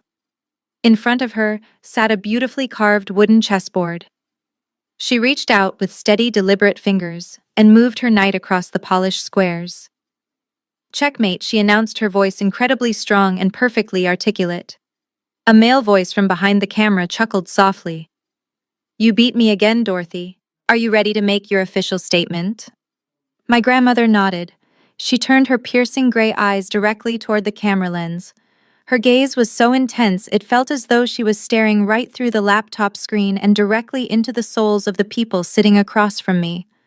"My name is Dorothy Ann Mitchell," she said with absolute crystal clarity. "Today is October 14th, exactly 1 week before I intend to legally sign the deed of my estate over to my eldest granddaughter, Nora. I am recording this video statement under the direct advisement of my personal estate attorney. I am of perfectly sound mind and body. I know exactly what I am doing, and I want it permanently documented exactly why I am completely disinheriting my son Richard and his wife Susan." The silence in the mediation room was so profound, you could hear the subtle hum of the air conditioning vent above us. My mother froze completely rigid in her leather chair. "Last month, my bank alerted me to a series of highly suspicious withdrawals from my private retirement accounts." My grandmother continued on the screen, her tone laced with heavy disappointment and cold anger. "Because my physical mobility had declined, I had previously given Richard limited access to help manage my medical bills. Instead of helping his mother, he used that access to steal from me. After hiring a private forensic accountant, I discovered that Richard and Susan had been quietly siphoning tens of thousands of dollars behind my back for over a year." Olivia let out a sharp gasp, her hands flying to her mouth in genuine shock. "They did not steal my life savings to pay for life-saving medical care or to keep a roof over their heads," my grandmother said, her voice dripping with absolute disgust. "They embezzled my money to pay off exorbitant luxury credit card bills racked up by my youngest granddaughter, Olivia. They funded her designer lifestyle with the money I spent 50 years working for. Nora is the only person in this entire family who has ever treated me with genuine respect, dignity, and unconditional love. The house is hers. And if Richard ever attempts to contest this decision or harass Nora for the property, I have legally authorized my estate lawyer to release the full financial audit directly to the police." End the recording. The video clicked off, returning the laptop screen to a quiet black void. The fallout inside the conference room was absolutely instantaneous. Mr. Caldwell looked like he was going to be physically sick. All the color had completely drained from his overly tanned face, leaving a sickly, grayish, pale hue. He stared at the blank screen, his breathing shallow and rapid. As a licensed officer of the court, he knew exactly what had just happened. He had just presented a forged medical affidavit in a formal legal setting based entirely on the deliberate lies of his clients. "You completely lied to me," Mr. Caldwell hissed, his voice vibrating with absolute unbridled panic and rage. He turned his furious gaze toward my parents. "You brought me in here and forced me to present a perjured document. Do you have any idea what this means? This is a massive ethical violation. You could have me permanently disbarred for this stunt." He did not wait for an apology or an explanation. Mr. Caldwell aggressively snatched the fraudulent medical affidavit right off the mahogany table, crumpled it into his fist, and shoved it roughly into his expensive leather briefcase. "I am legally withdrawing as your counsel right this second," he announced, standing up so quickly, his chair rolled backward and hit the glass wall. "Do not ever contact my office again." He stormed out of the conference room, slamming the heavy wooden door shut behind him. I looked at my parents, fully expecting them to crumble into a million pieces. Their high-priced lawyer had just abandoned them. Their disgusting theft had been exposed on crystal-clear video. Their entire extortion scheme had just imploded in spectacular fashion. But my father did not look defeated. The initial shock on his face had completely vanished rapidly, replaced by a sudden sickening arrogance. He watched the heavy conference room door click shut entirely, unbothered by his lawyer running away. He slowly leaned back in his plush leather chair, crossing his thick arms confidently over his chest. A slow, deeply cruel smirk began to spread across his face, pushing the corners of his mouth upward in a triumphant grin.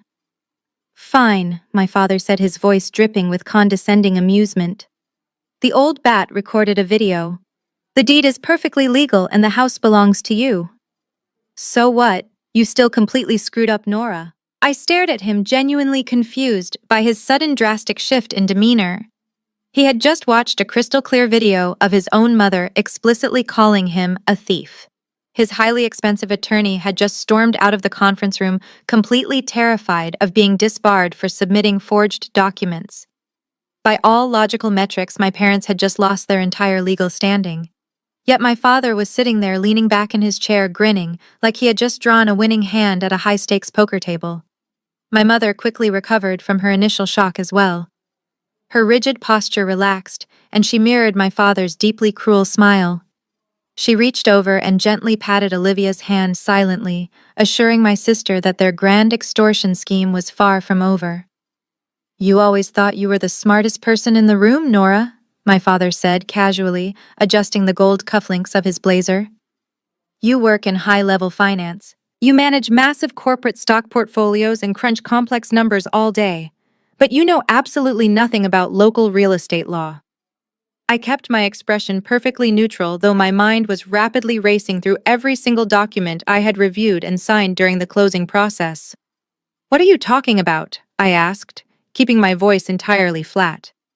"Did you honestly think you could just quietly unload a massive piece of prime property in that specific neighborhood to some random private couple without triggering a massive red flag?"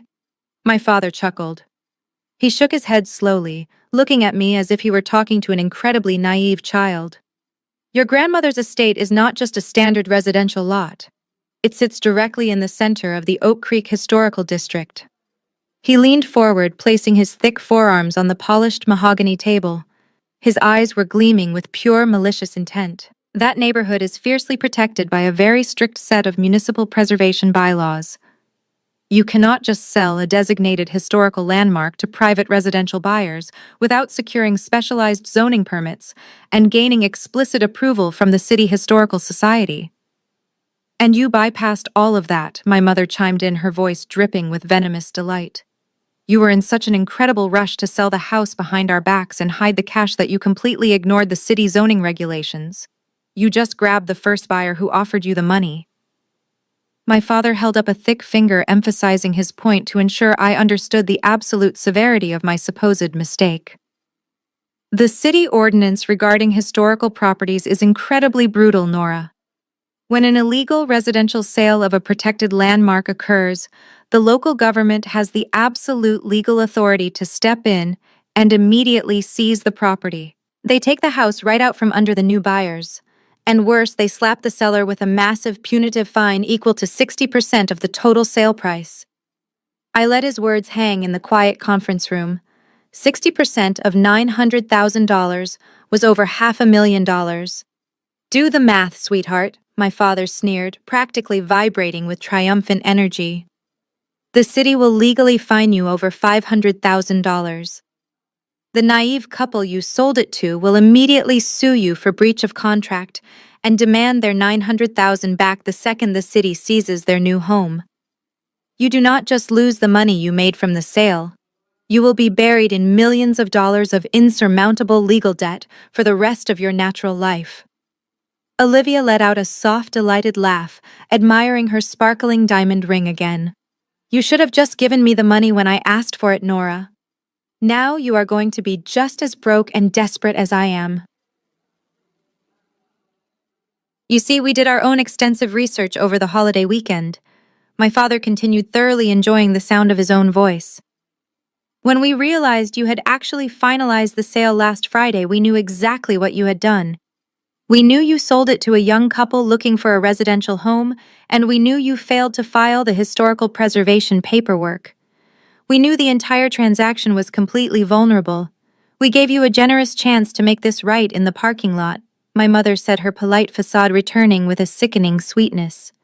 We gave you a chance to walk away clean today, but since you stubbornly refused to help your own sister, we had to take matters into our own hands.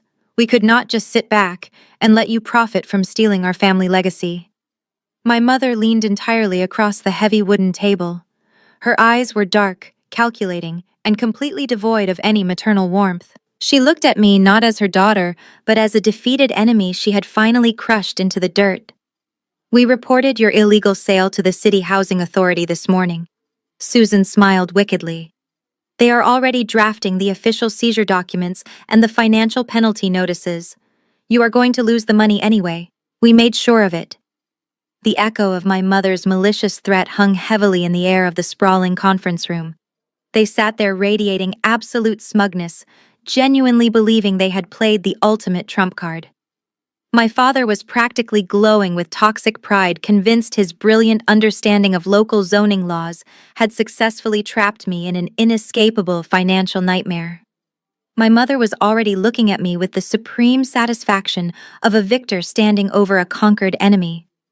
They expected me to panic. They expected me to drop to my knees, burst into tears, and beg them to call the city to retract their vindictive report. Instead, I felt a strange and incredibly powerful sensation bubbling up deep inside my chest. It started as a soft vibration in my throat, a quiet sound of pure disbelief. Within seconds, it erupted into a full, genuine laugh. It was not a hysterical laugh.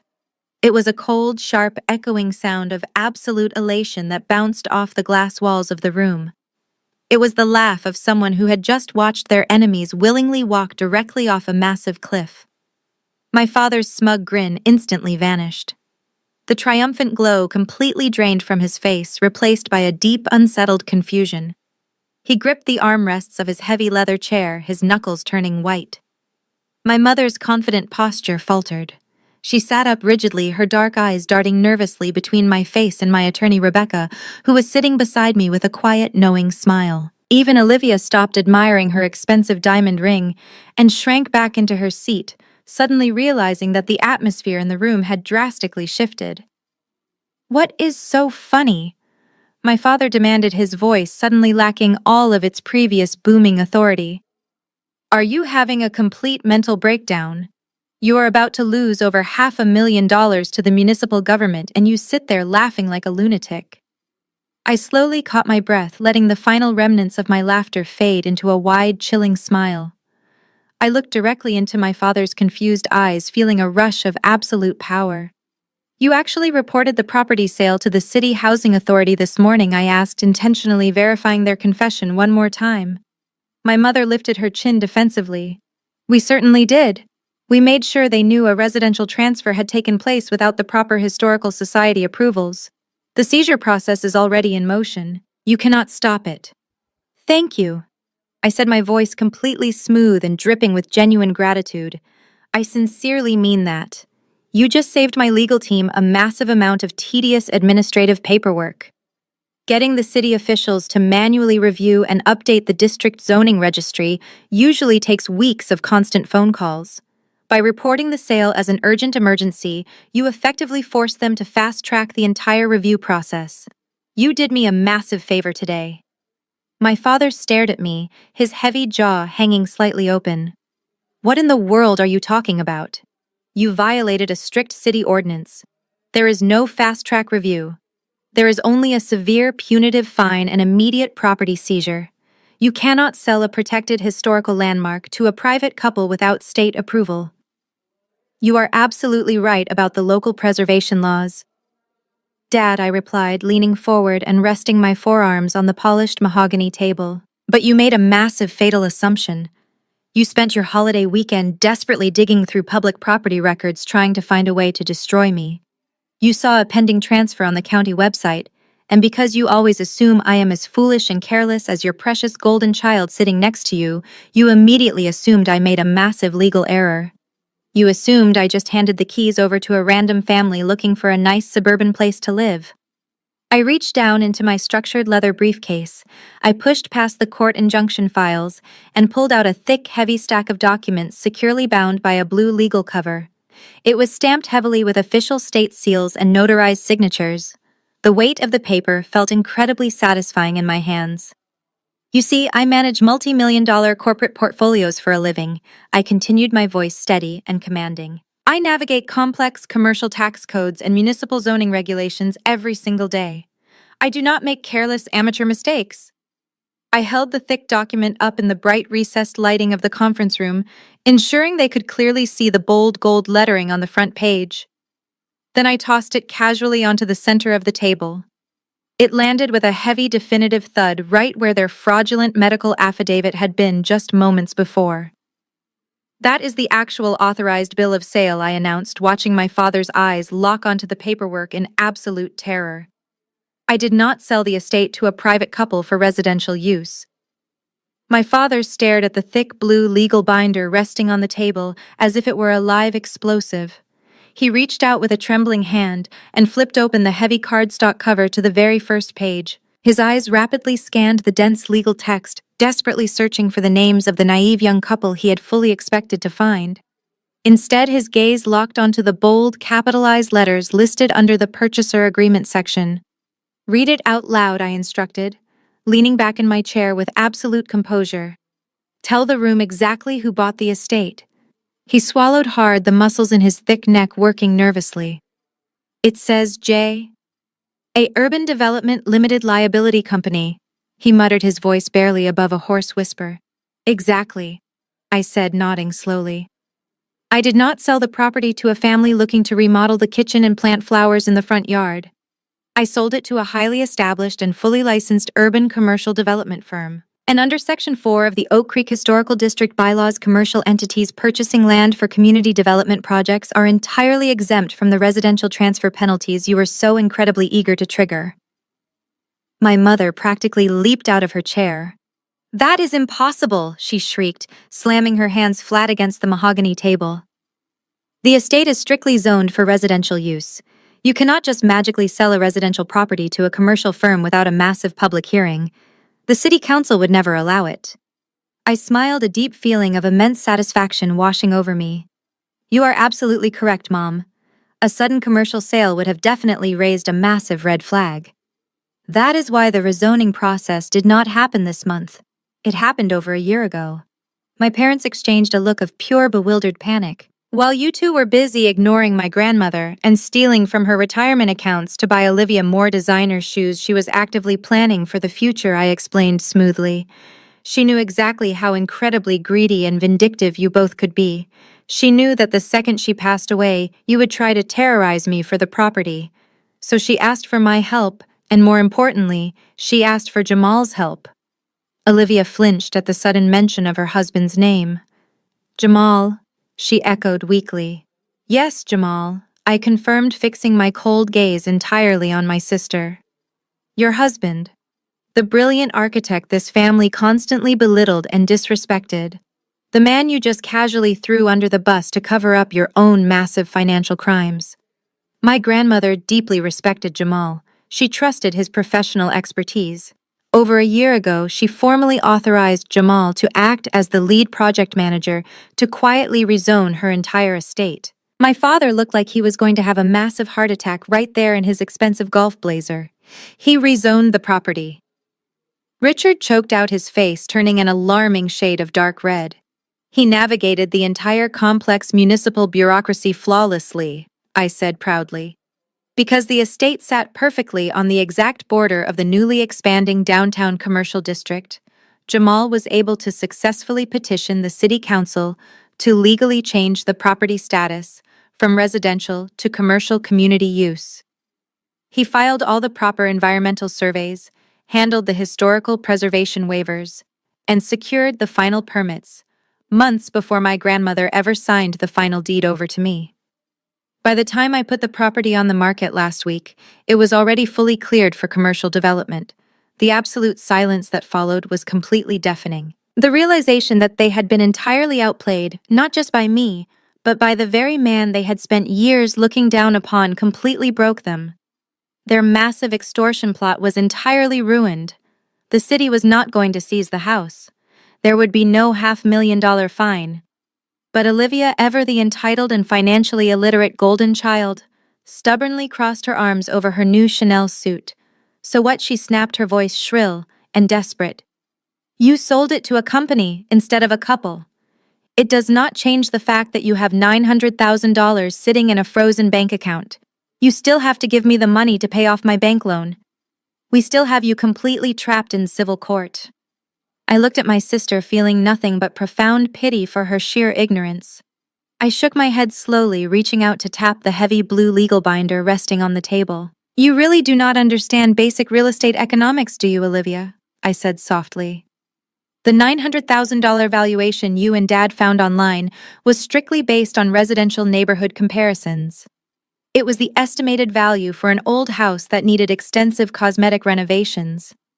I leaned forward, making sure they heard every single word of my final devastating blow. Because Grandma allowed Jamal to quietly rezone the property for commercial use a year before she died, the land value skyrocketed. I sold it for $3.5 million. The number echoed off the glass walls of the conference room. $3.5 million. I watched the exact moment my father's brain completely short-circuited. He had spent his entire adult life measuring his self-worth by the balance in his bank account, constantly looking down on anyone who made a dollar less than him. To hear that the daughter he openly despised had just legally secured a multi-million-dollar fortune was entirely too much for his fragile ego to process. He slumped back into his heavy leather chair, his face turning a sickly shade of gray. He was gasping for air, as if the oxygen had been completely sucked out of the room. My mother was equally paralyzed. Her mouth opened and closed several times, but absolutely no sound came out. She stared blindly at the blue legal binder resting on the table as if it were a glowing radioactive object. Olivia simply sat there, blinking rapidly, trying to do the basic mental math required to understand a number with that many zeros. Before any of them could finally formulate a coherent sentence to respond to my revelation, the heavy double doors of the conference room swung open with a smooth, authoritative click. Every head in the room immediately turned. Jamal walked through the doorway, radiating a quiet, absolute power. He was dressed impeccably in a dark navy-tailored suit that fit his broad shoulders perfectly, paired with a crisp white shirt and a solid silk tie. He did not look like the estranged husband they had been relentlessly mocking just days prior. He looked exactly like what he was. A highly successful self-made corporate executive stepping onto his own designated battlefield. He walked past my deeply terrified parents without giving them a single glance. He moved straight to my side of the mahogany table, pulling out the empty chair next to Rebecca and sitting down comfortably. He adjusted his suit jacket, folded his hands neatly on the polished wood, and looked directly across the table at my father. "Hello, Richard," Jamal said, his deep voice carrying a calm but heavily commanding resonance. "I heard you were having some trouble understanding the specific legalities of the commercial real estate transfer. I figured it would be best if the actual buyer explained it to you directly." My father stared at him, his bloodshot eyes darting frantically from Jamal to the blue legal binder and then back again. J.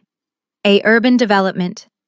My father whispered, the horrifying realization finally hitting him like a physical blow to the chest. J.A. Jamal Architects. That is correct. Jamal nodded smoothly, his expression entirely unbedded.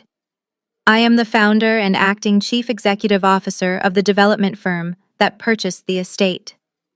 When Dorothy approached me last year about rezoning the land, she made her intentions very clear. She did not want her beautiful property falling into the hands of greedy relatives who would just bulldoze it to build a tasteless mansion or sell it off for a quick vacation fund. She wanted it to actually mean something. She wanted to leave a real legacy for this city. Jamal leaned forward, his intense gaze locking onto my mother, who was practically trembling in her seat. We are not building a shopping mall or a luxury condominium complex. I used my own private investment capital to purchase that land from Nora. Next spring, my firm is officially breaking ground on a state-of-the-art medical center. We are building the Theodore and Dorothy Community Clinic. It will serve thousands of underinsured families in the greater metropolitan area. Dorothy's true legacy will be a foundation of healing and community support, funded entirely by the estate she entrusted to the only granddaughter who actually loved her. The sheer magnitude of Jamal's brilliant maneuver hung heavily in the room. He had not just outsmarted them, he had completely obliterated their twisted narrative of family loyalty. He and I had successfully secured our futures, honored my grandmother, and completely bypassed their pathetic extortion attempts using entirely legal and airtight corporate strategies. But as usual, Olivia completely missed the profound moral victory of the moment. Instead of feeling shame for her atrocious behavior or remorse for actively destroying her marriage, a dark, twisted light suddenly sparked in her bright blue eyes. Her brain finally caught up to the massive numbers flying around the room. She looked at Jamal, then at the blue binder, and then back to Jamal. She did the math in her head. 3.5 million divided by 2 was more than enough to pay off her massive bank fraud and keep her living in absolute luxury. The fear of going to federal prison temporarily vanished from her face, instantly replaced by a sickening, ravenous greed. She jumped up from her chair so fast it rocked backward violently on its wheels. She slammed her hands down onto the table, leaning aggressively toward Jamal. Her Chanel suit wrinkled as she pointed a manicured finger directly at his chest. Wait a minute, Olivia practically screamed, her voice vibrating with wild, manic excitement. You just admitted you used your own money to buy that land from Nora. We are still legally married. We have not signed any divorce papers yet. If my husband bought a $3.5 million piece of commercial property, that means half of that $3.5 million is marital property. I get half. Olivia stood there, her arm outstretched, pointing a trembling manicured finger directly at Jamal. Her chest heaved with wild, greedy anticipation. The absolute sheer audacity of her demand echoed in the quiet conference room. She had just been exposed for stealing hundreds of thousands of dollars, destroying her own home, and actively conspiring to extort me for my inheritance. Yet in her deeply delusional mind, she still believed she was entirely entitled to half of a massive, multi-million-dollar commercial real estate transaction, simply by virtue of being married. Jamal did not raise his voice. He did not look angry or intimidated by her sudden aggressive outburst. He simply looked at her as if she were a complete stranger, his dark eyes filled with a mixture of profound pity and absolute finality. You think you are getting half of my corporate assets, Jamal repeated, his tone dangerously quiet. After you secretly forged my name, stole $300,000 from the bank, and caused the local sheriff to lock me out of my own house, you actually believe the law is going to reward you with a multi-million-dollar payout. We are still legally married, Olivia insisted loudly, her voice shrill and desperate. What is yours is mine. The law is the law, Jamal. You cannot just hide that kind of money from your wife. Jamal let out a slow, exhausted sigh. He reached inside the inner breast pocket of his tailored navy suit jacket and pulled out a neatly folded legal document. He placed it flat on the mahogany table and smoothly slid it across the polished wood. It stopped directly in front of Olivia. You are right about one thing, Olivia, Jamal said calmly. The law is the law, and the law does not look kindly on spouses who commit massive financial felonies. Olivia looked down at the paper, then back up at Jamal, her bright blue eyes narrowing in suspicion. What is this? Read it, Jamal instructed. Though I highly suggest you sit down first. Olivia snatched the document off the table. Her eyes rapidly scanned the dense legal text. As she read, the manic, triumphant energy completely drained from her body. Her shoulders slumped and her knees suddenly seemed to give out beneath her. She collapsed back into her heavy leather chair, the crisp white paper trembling violently in her hands. Let me explain exactly how my business works. Jamal continued addressing the entire room with the commanding presence of a seasoned chief executive. J. Urban Development is a registered independent corporate entity that I founded long before I ever met you. The capital used to purchase Dorothy's estate was strictly corporate investment funds. It was completely isolated from our personal joint checking accounts. You have absolutely no legal claim to a single penny of my company's assets. My father Richard suddenly found his voice. He leaned forward, trying to salvage any remaining leverage he thought he had. That does not matter, Richard growled. Any major asset acquired during a marriage is subject to equitable distribution. You will have to fight her in divorce court for years, and we will bleed you completely dry in legal fees. Jamal turned his cold gaze toward my father. You really should have hired a better lawyer, Richard. Because if you had, they would have told you that you cannot fight a divorce that is already entirely finalized. Olivia let out a sharp, horrified gasp. She dropped the document onto the table as if it were burning her skin. That document in front of you is a final divorce decree, Jamal announced, his voice devoid of any warmth or sympathy. It was signed and officially stamped by a family court judge at 8 o'clock this morning. Our marriage is legally terminated. That is impossible, my mother shrieked, her polite facade completely shattering into sheer panic. You cannot fast-track a divorce in this state without a mandatory waiting period and extensive mediation. You are lying. Jamal shook his head.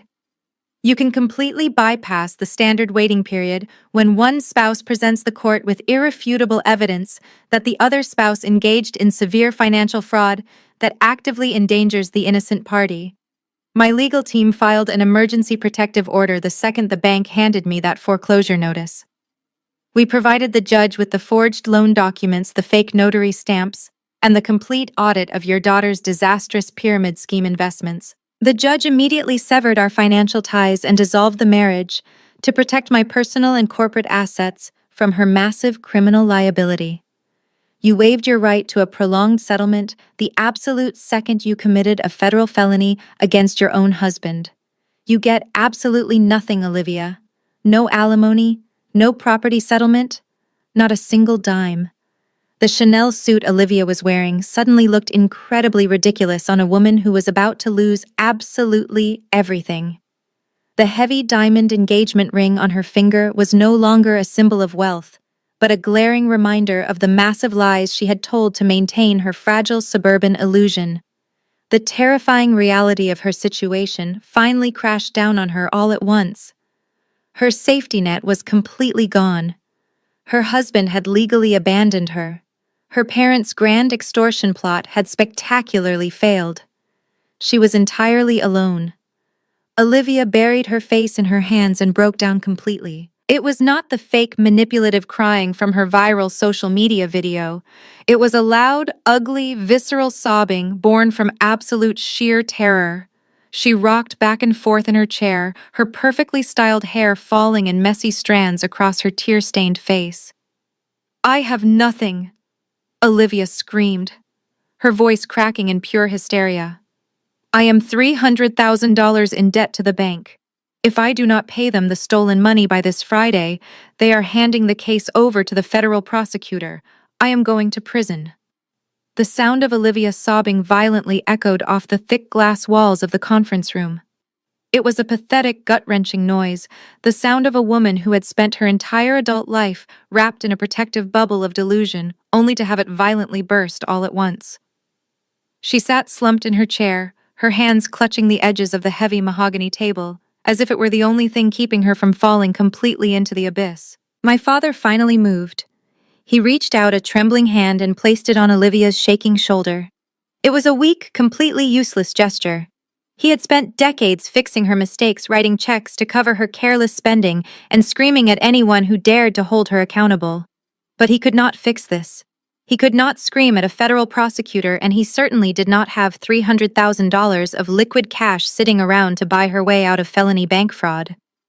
My mother sat completely frozen, her eyes wide and unblinking. The polite, wealthy suburban facade she had maintained for 30 years had entirely melted away, leaving behind a hollow, terrified shell. She looked at Jamal, then at me, and finally at her golden child who was currently hyperventilating in a ruined designer suit. I sat there and watched them.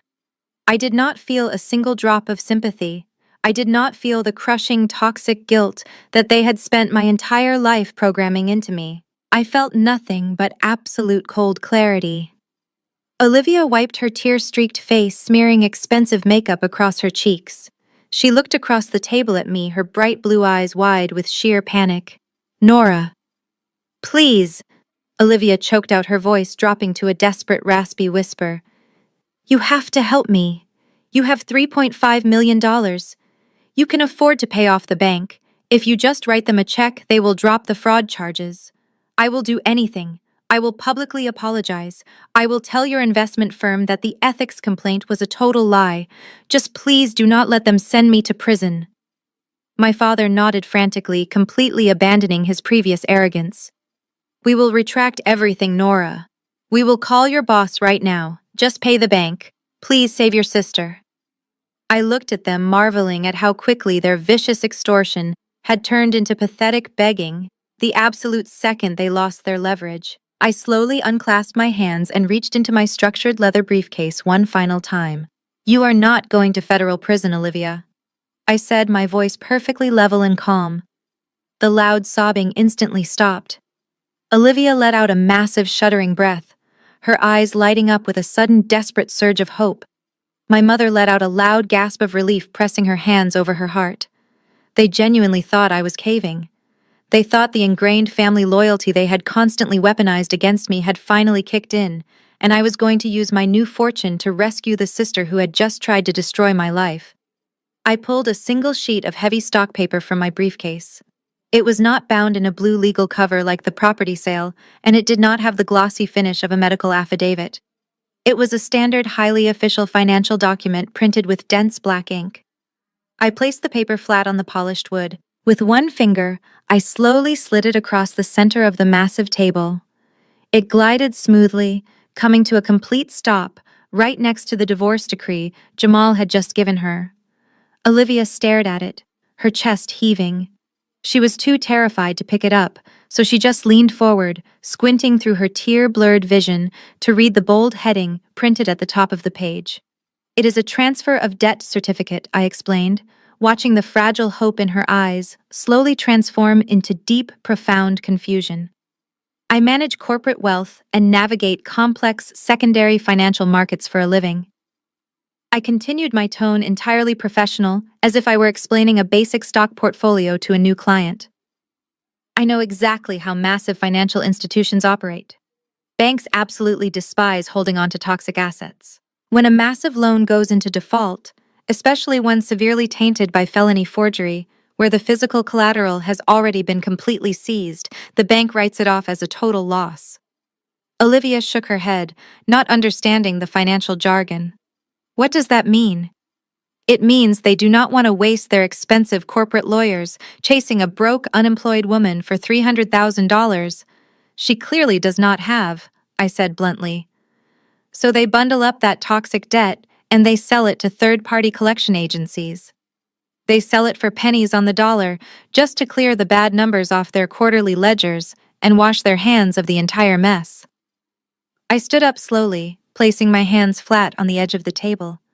I leaned in close, ensuring there was absolutely no physical barrier between my gaze and her terrified face. "When the bank foreclosed on you this morning, they immediately sold your $300,000 debt to a private commercial collection agency. I used a fraction of my new millions to buy that exact portfolio." The words settled over the massive mahogany table like a heavy winter freeze. For a long, unbroken moment, No one made a single sound. The sheer magnitude of my financial maneuver was simply too massive for their entitled brains to immediately process.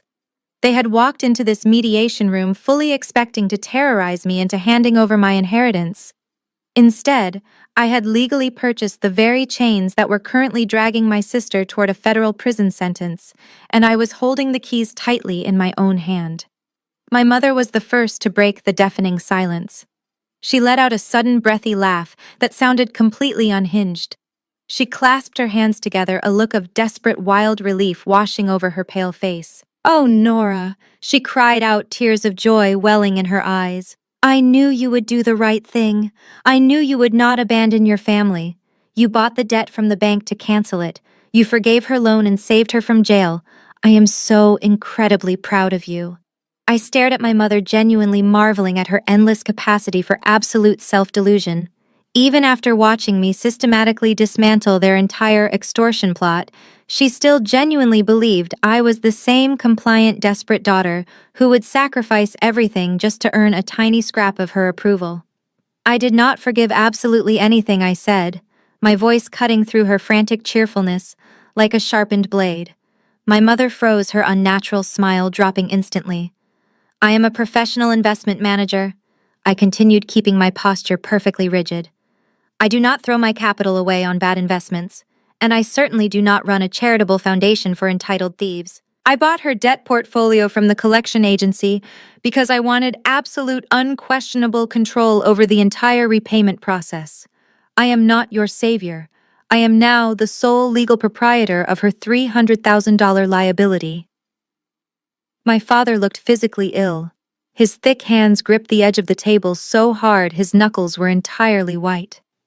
As a man who worshipped money and power, he understood exactly what that single piece of paper meant. He knew the terrifying legal authority of a corporate creditor. He knew that I now held the absolute power to dictate the terms of Olivia's entire existence. "You cannot do this," my father choked out, his voice completely hollow. "She is your own flesh and blood. You cannot hold this massive financial guillotine over her head. You have millions of dollars now. You do not need her money." "It is not about needing the money, Richard," I replied coldly, intentionally using his first name to sever whatever remaining illusion of a father-daughter bond we had left. "It is about accountability, something you two completely failed to teach her. You spent 30 years shielding her from the consequences of her own horrific actions. You let her steal my college fund. You let her steal her husband's equity. You actively conspired to help her steal my inheritance. The free ride ends right here, right now, in this exact room." Olivia looked down at the transfer certificate, her blue eyes wide with sheer, unadulterated terror. The reality finally pierced through her thick wall of arrogance. She was no longer dealing with a faceless corporate bank that might negotiate a quiet settlement. She was not dealing with a sympathetic judge. She was dealing with the sister she had spent her entire life bullying, manipulating, and attempting to destroy. "Nora, please," Olivia whimpered, her voice trembling so violently she could barely form the words. "We are sisters. You cannot treat me like a common criminal. We are creditor and debtor." I corrected her immediately, refusing to let her weaponize our shared DNA ever again. "And as your new legal creditor, I have completely restructured your repayment plan. The terms are absolute and entirely non-negotiable. You will pay the standard commercial interest rate on the principal balance, and you will not miss a single monthly deadline. If you violate my terms, I will exercise my full legal right to immediately accelerate the loan and seize every single asset you possess to satisfy the debt." I leaned forward, placing both of my hands flat on the polished wood. I made sure there was absolutely no physical or emotional barrier between my cold gaze and her terrified, tear-stained face. I wanted her to feel the absolute crushing weight of her new reality. "If you do not start paying me $3,000 a month starting this Friday, I will legally repossess your BMW, your designer bags, and garnish your wages from whatever fast food job you are forced to take." The sheer reality of my ultimatum finally crushed whatever fragile defenses Olivia had left. She did not just cry, she physically collapsed. Her legs gave out completely, and she slid right off the edge of the expensive leather chair, crumbling onto the thick carpet of the conference room floor. She curled into a pathetic, trembling ball, her custom-tailored Chanel suit wrinkling horribly against the floorboards as she sobbed into her manicured hands. For her entire life, she had used her tears as a magical currency to buy her way out of every single consequence.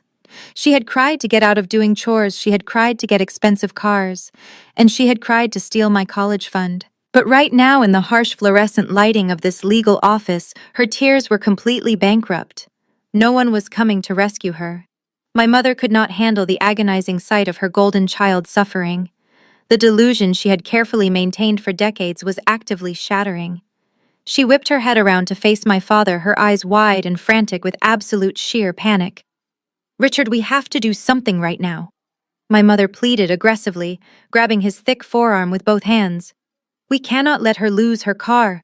We cannot let Nora garnish her wages and publicly humiliate her like this. What will our friends at the country club think when they see Olivia working at a fast food drive-thru? We have to pay off the debt immediately." My father stared at her as if she had suddenly grown a second head. "Pay off the debt," he barked, his face turning a dangerous shade of purple. "With what money, Susan? We do not have $300,000 of liquid cash sitting around in a checking account. You spent all of our excess capital funding your own lavish lifestyle. Then we will take out a second mortgage on our house," my mother demanded, her voice rising to a hysterical, ear-piercing pitch. "We will drain our retirement accounts. We will sell the golf memberships and the boat. I do not care what it takes, Richard. We have to save our daughter from this monster." My father violently ripped his arm away from her grasping hands. He stood up so fast his heavy chair crashed backward into the glass wall behind him with a loud, aggressive thud. "I am not mortgaging my own house to pay for her stupid designer purses," he roared, pointing a furious, trembling finger down at Olivia, who was still wailing miserably on the floor. "I am not destroying my entire financial future and my peaceful retirement because you spent the last 30 years raising a completely useless, spoiled brat. How dare you blame me for this?" my mother screamed, jumping to her feet to match his sudden, explosive fury. "You enabled her just as much as I did. You bought her that luxury convertible when she graduated high school. You paid off her credit cards every single time she maxed them out. You taught her that she could get away with absolutely anything, as long as she smiled and batted her eyes at you." "I taught her to expect the best out of life," my father shouted back, spit actively flying from his lips as his anger boiled over. "You taught her to be a lazy, entitled thief who ruins her own marriage, alienates her successful sister, and steals from her own family. She is your exact replica, Susan. You created this absolute nightmare." The pristine, polished facade of the perfect, wealthy suburban family was entirely gone. They were viciously tearing each other apart right in front of us, fighting like feral animals over the pathetic scraps of their ruined reputation. Jamal sat quietly next to me, watching the absolute destruction of the people who had tormented both of us for years. He did not smile, but a deep look of peaceful closure settled over his strong features. We had not destroyed them. We had simply stepped out of the way and let them destroy themselves with their own monumental greed. I looked at my attorney, Rebecca.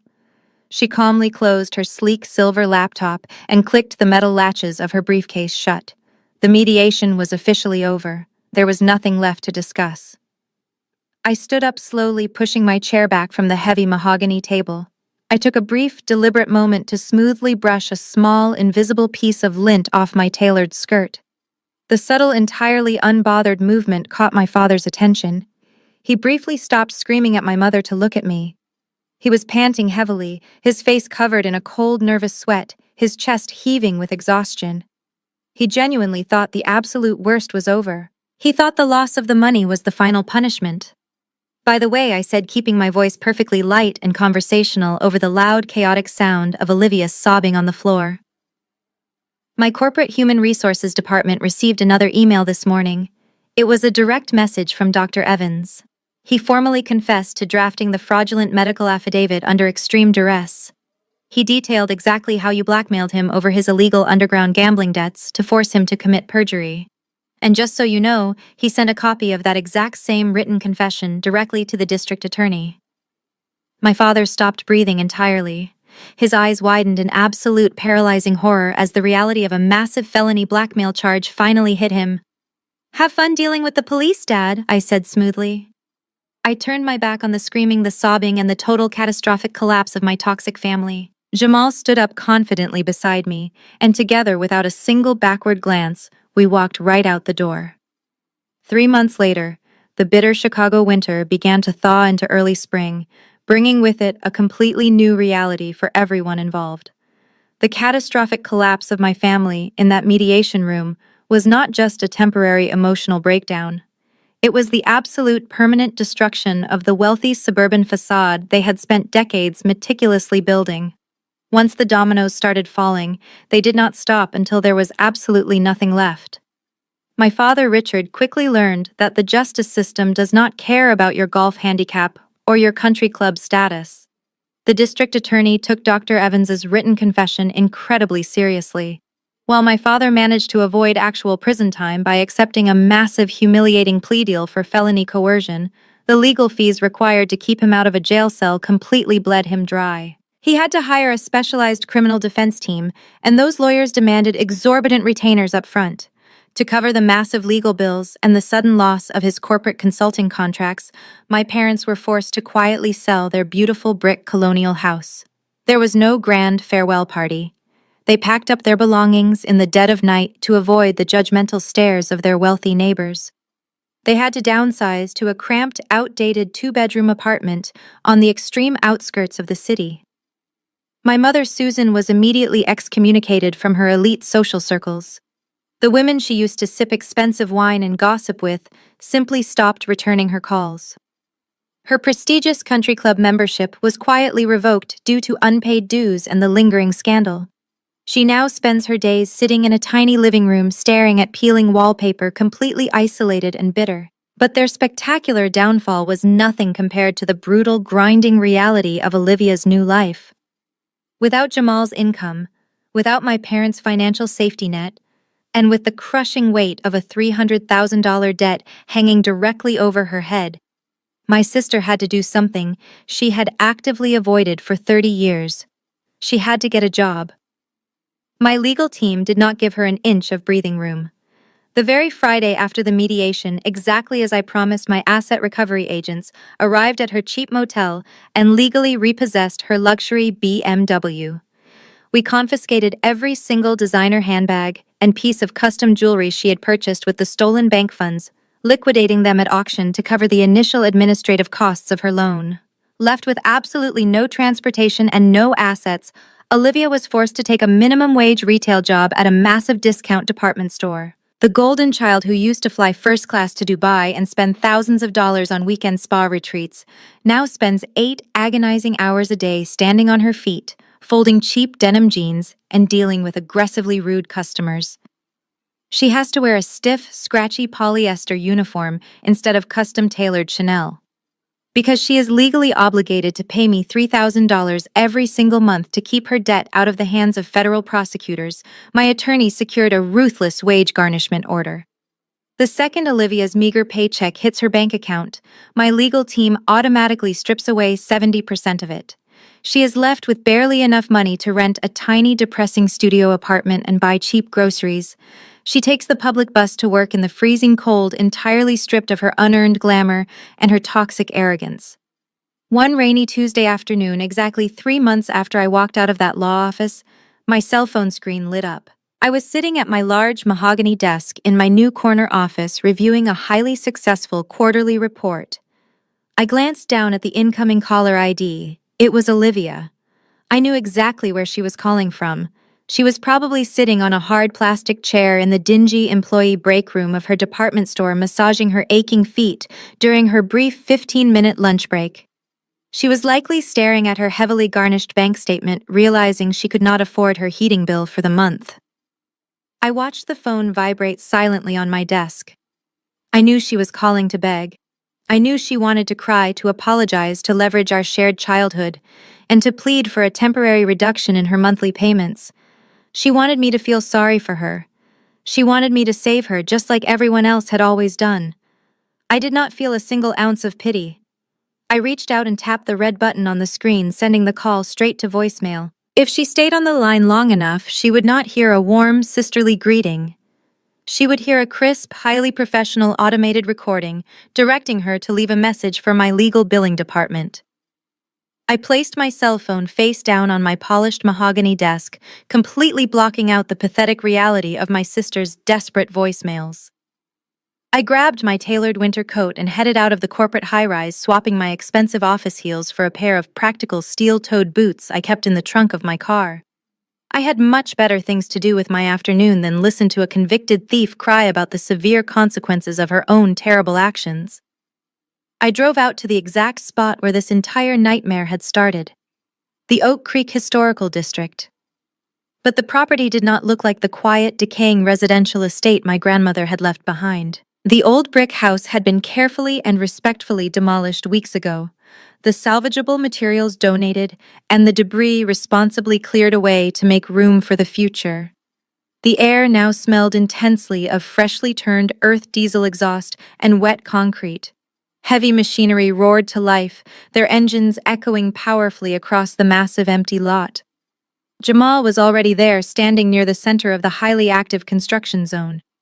He wore a bright yellow hard hat and a neon reflective vest over his crisp, tailored shirt, looking completely in his element, directing the organized chaos. He saw me approaching and waved me over, unrolling a massive sheet of detailed architectural blueprints across the flat wooden surface of a makeshift work table. I walked up beside him, looking down at the intricate lines and precise structural measurements that would very soon become a physical reality. It was absolutely breathtaking. The Theodore and Dorothy Community Clinic was designed to be a sprawling modern medical facility filled with expansive windows for natural light. It featured open, welcoming waiting areas, a state-of-the-art pediatric wing, and a dedicated community wellness center. Jamal pointed a gloved finger to the specific area on the paper where the central outdoor courtyard would be built. He explained that he had instructed the landscapers to plant the exact type of blooming hydrangea bushes my grandmother used to grow in her backyard. We stood side by side in the brisk spring wind, admiring the sheer scale and profound purpose of the project. It was a stunning, beautiful contrast to the absolute destruction my parents had violently brought upon themselves. While their toxic lives had completely unraveled, my professional career had launched into an entirely new, unimaginable stratosphere. The very day after the mediation, my father was legally forced to officially withdraw his fabricated corporate ethics complaint. Following the delivery of Dr. Evans's written confession to the district attorney, my boss, Mr. Harrison, had immediately called me into his executive office. He did not just offer a profound formal apology for doubting my professional integrity and threatening my financial license. He offered me a massive, incredibly lucrative promotion. The firm's executive board had been quietly observing how I handled the extreme high-pressure legal warfare over the past few weeks. They collectively decided that someone with my level of strategic foresight, unwavering composure, and absolute ruthlessness was exactly what they needed at the very top of their leadership chain. I walked out of that office as the newly appointed senior managing director of the firm, complete with a beautiful corner office and a highly aggressive compensation package. Even the wealthy tech startup clients from that disastrous ruined lunch had returned. They had heard the quiet rumors traveling through the tight-knit financial grapevine about how I had single-handedly dismantled a massive fraudulent extortion ring without ever losing my cool. They respected that kind of cold, calculated power, and they eagerly signed a massive multi-million-dollar portfolio management contract with me the very next week. A loud mechanical siren briefly interrupted my thoughts, echoing across the busy job site. A line of massive, heavy-duty cement trucks began slowly backing up toward the deep, precise trenches carved into the dark earth. Jamal and I stepped back and stood quietly together, watching the thick, heavy gray concrete pour down the metal chutes, filling the wooden structural frames that would hold the massive building upright. It was the absolute, undeniable beginning of a completely new chapter for both of us. The toxic dead weight of our shared past was gone, replaced by the solid foundation of our own making. I felt a warm, genuine smile spread across my face as I watched the heavy, wet foundation being poured into the dirt.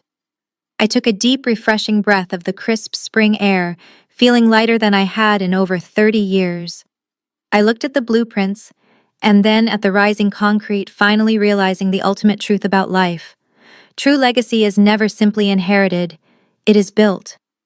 As I watched the cement trucks pull away from the site, leaving behind the solid gray foundation of the new clinic, I felt a profound sense of closure.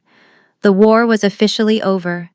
I drove back to my quiet apartment that evening, poured myself a glass of expensive red wine, and finally allowed myself to truly reflect on everything that had happened over the past several months.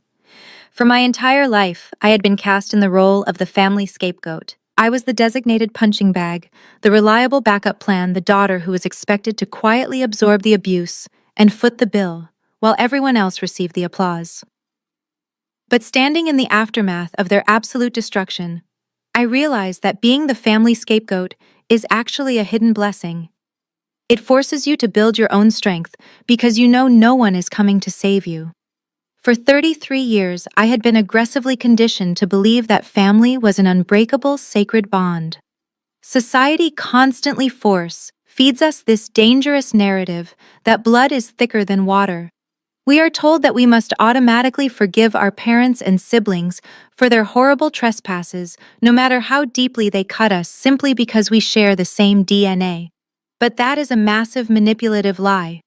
It is a toxic narrative specifically designed to keep abusers in power and to keep victims firmly in their place. My parents and my sister weaponized the concept of family. They used it to demand my money, my silence, and my total submission. They genuinely believed that because we were related by blood, they possessed an automatic, undeniable license to extort me without facing any real consequences. I learned the incredibly hard way that blood does not make a family. Respect makes a family. Loyalty makes a family. Unconditional support, mutual care, and fundamental human decency make a family. Jamal and I shared absolutely no genetic connection, yet he stood firmly by my side in a freezing parking lot when my own parents actively tried to destroy my life. My grandmother saw straight past the rigid, entitled hierarchy of her own son and chose to leave her legacy to the only two people who actually treated her like a human being. Do not ever let anyone convince you that you owe them your sanity or your savings account just because you share a last name. If a relationship requires you to constantly set yourself on fire just to keep someone else warm, that is not love, that is parasitism. To the women listening to this right now, I want you to hear this loud and clear. Your absolute greatest weapon in this world is your financial independence. We are often taught to be accommodating, to be generous, and to put the needs of our family above our own security. We are told that caring about money is cold or calculating, but money is not just a tool to buy designer bags or expensive cars. Money is armor. When you build your own career, when you save your own money, and when you understand exactly how the financial system works, you make yourself entirely untouchable. My family thought they could bully me into submission because they assumed I was weak and desperate for their approval. They assumed I would crumble under the heavy threat of corporate ruin and public humiliation. But because I had built a massive fortress of financial literacy and independence, I did not just survive their brutal attack. I completely dismantled them, using the very system they tried to use against me. Do not ever feel guilty for protecting yourself. Do not let toxic parents or entitled siblings make you feel like you are the cold-hearted villain simply because you finally decided to stop being their willing victim. The exact moment you stop funding their mistakes, the moment you set a firm, unyielding boundary, they will scream that you are being cruel. Let them scream.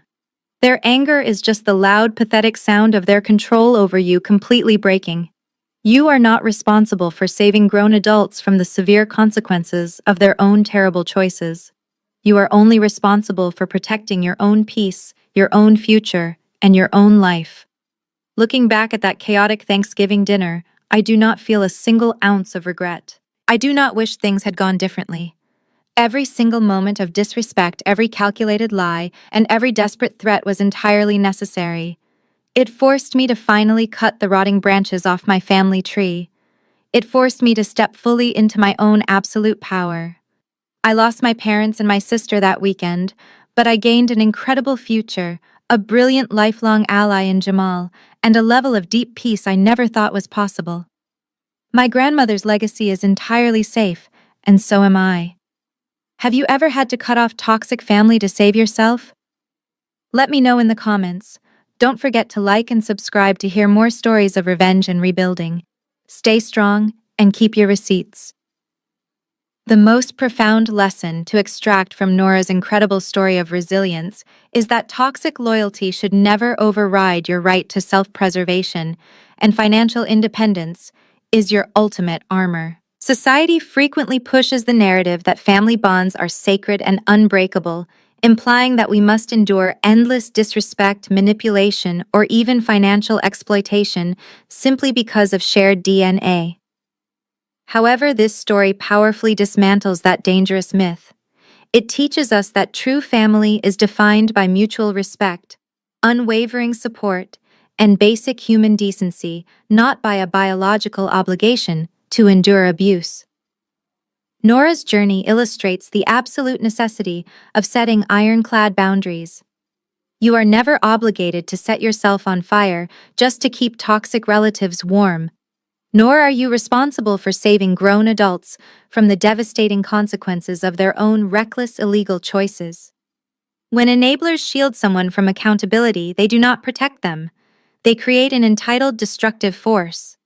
Holding manipulators accountable is not an act of cruelty. It is simply letting the natural consequences of their actions take effect. Furthermore, the story brilliantly highlights why financial literacy and independence are absolutely crucial. Money is not just a tool for commerce. It is a vital layer of personal protection. Because Nora built her own career, understood complex legal systems, and fiercely protected her assets, her family's extortion attempts spectacularly failed. She was entirely untouchable because she held the keys to her own survival. Building your own wealth removes the leverage that manipulators rely on to keep you trapped. The ultimate takeaway is that you must be your own fierce protector. Prioritize your peace, build your foundation, and never feel guilty for walking away from those who try to tear you down, ready to take control of your own life. Start building your financial independence today, set your boundaries without apology, and subscribe to our channel for more empowering stories on surviving and thriving after toxic relationships.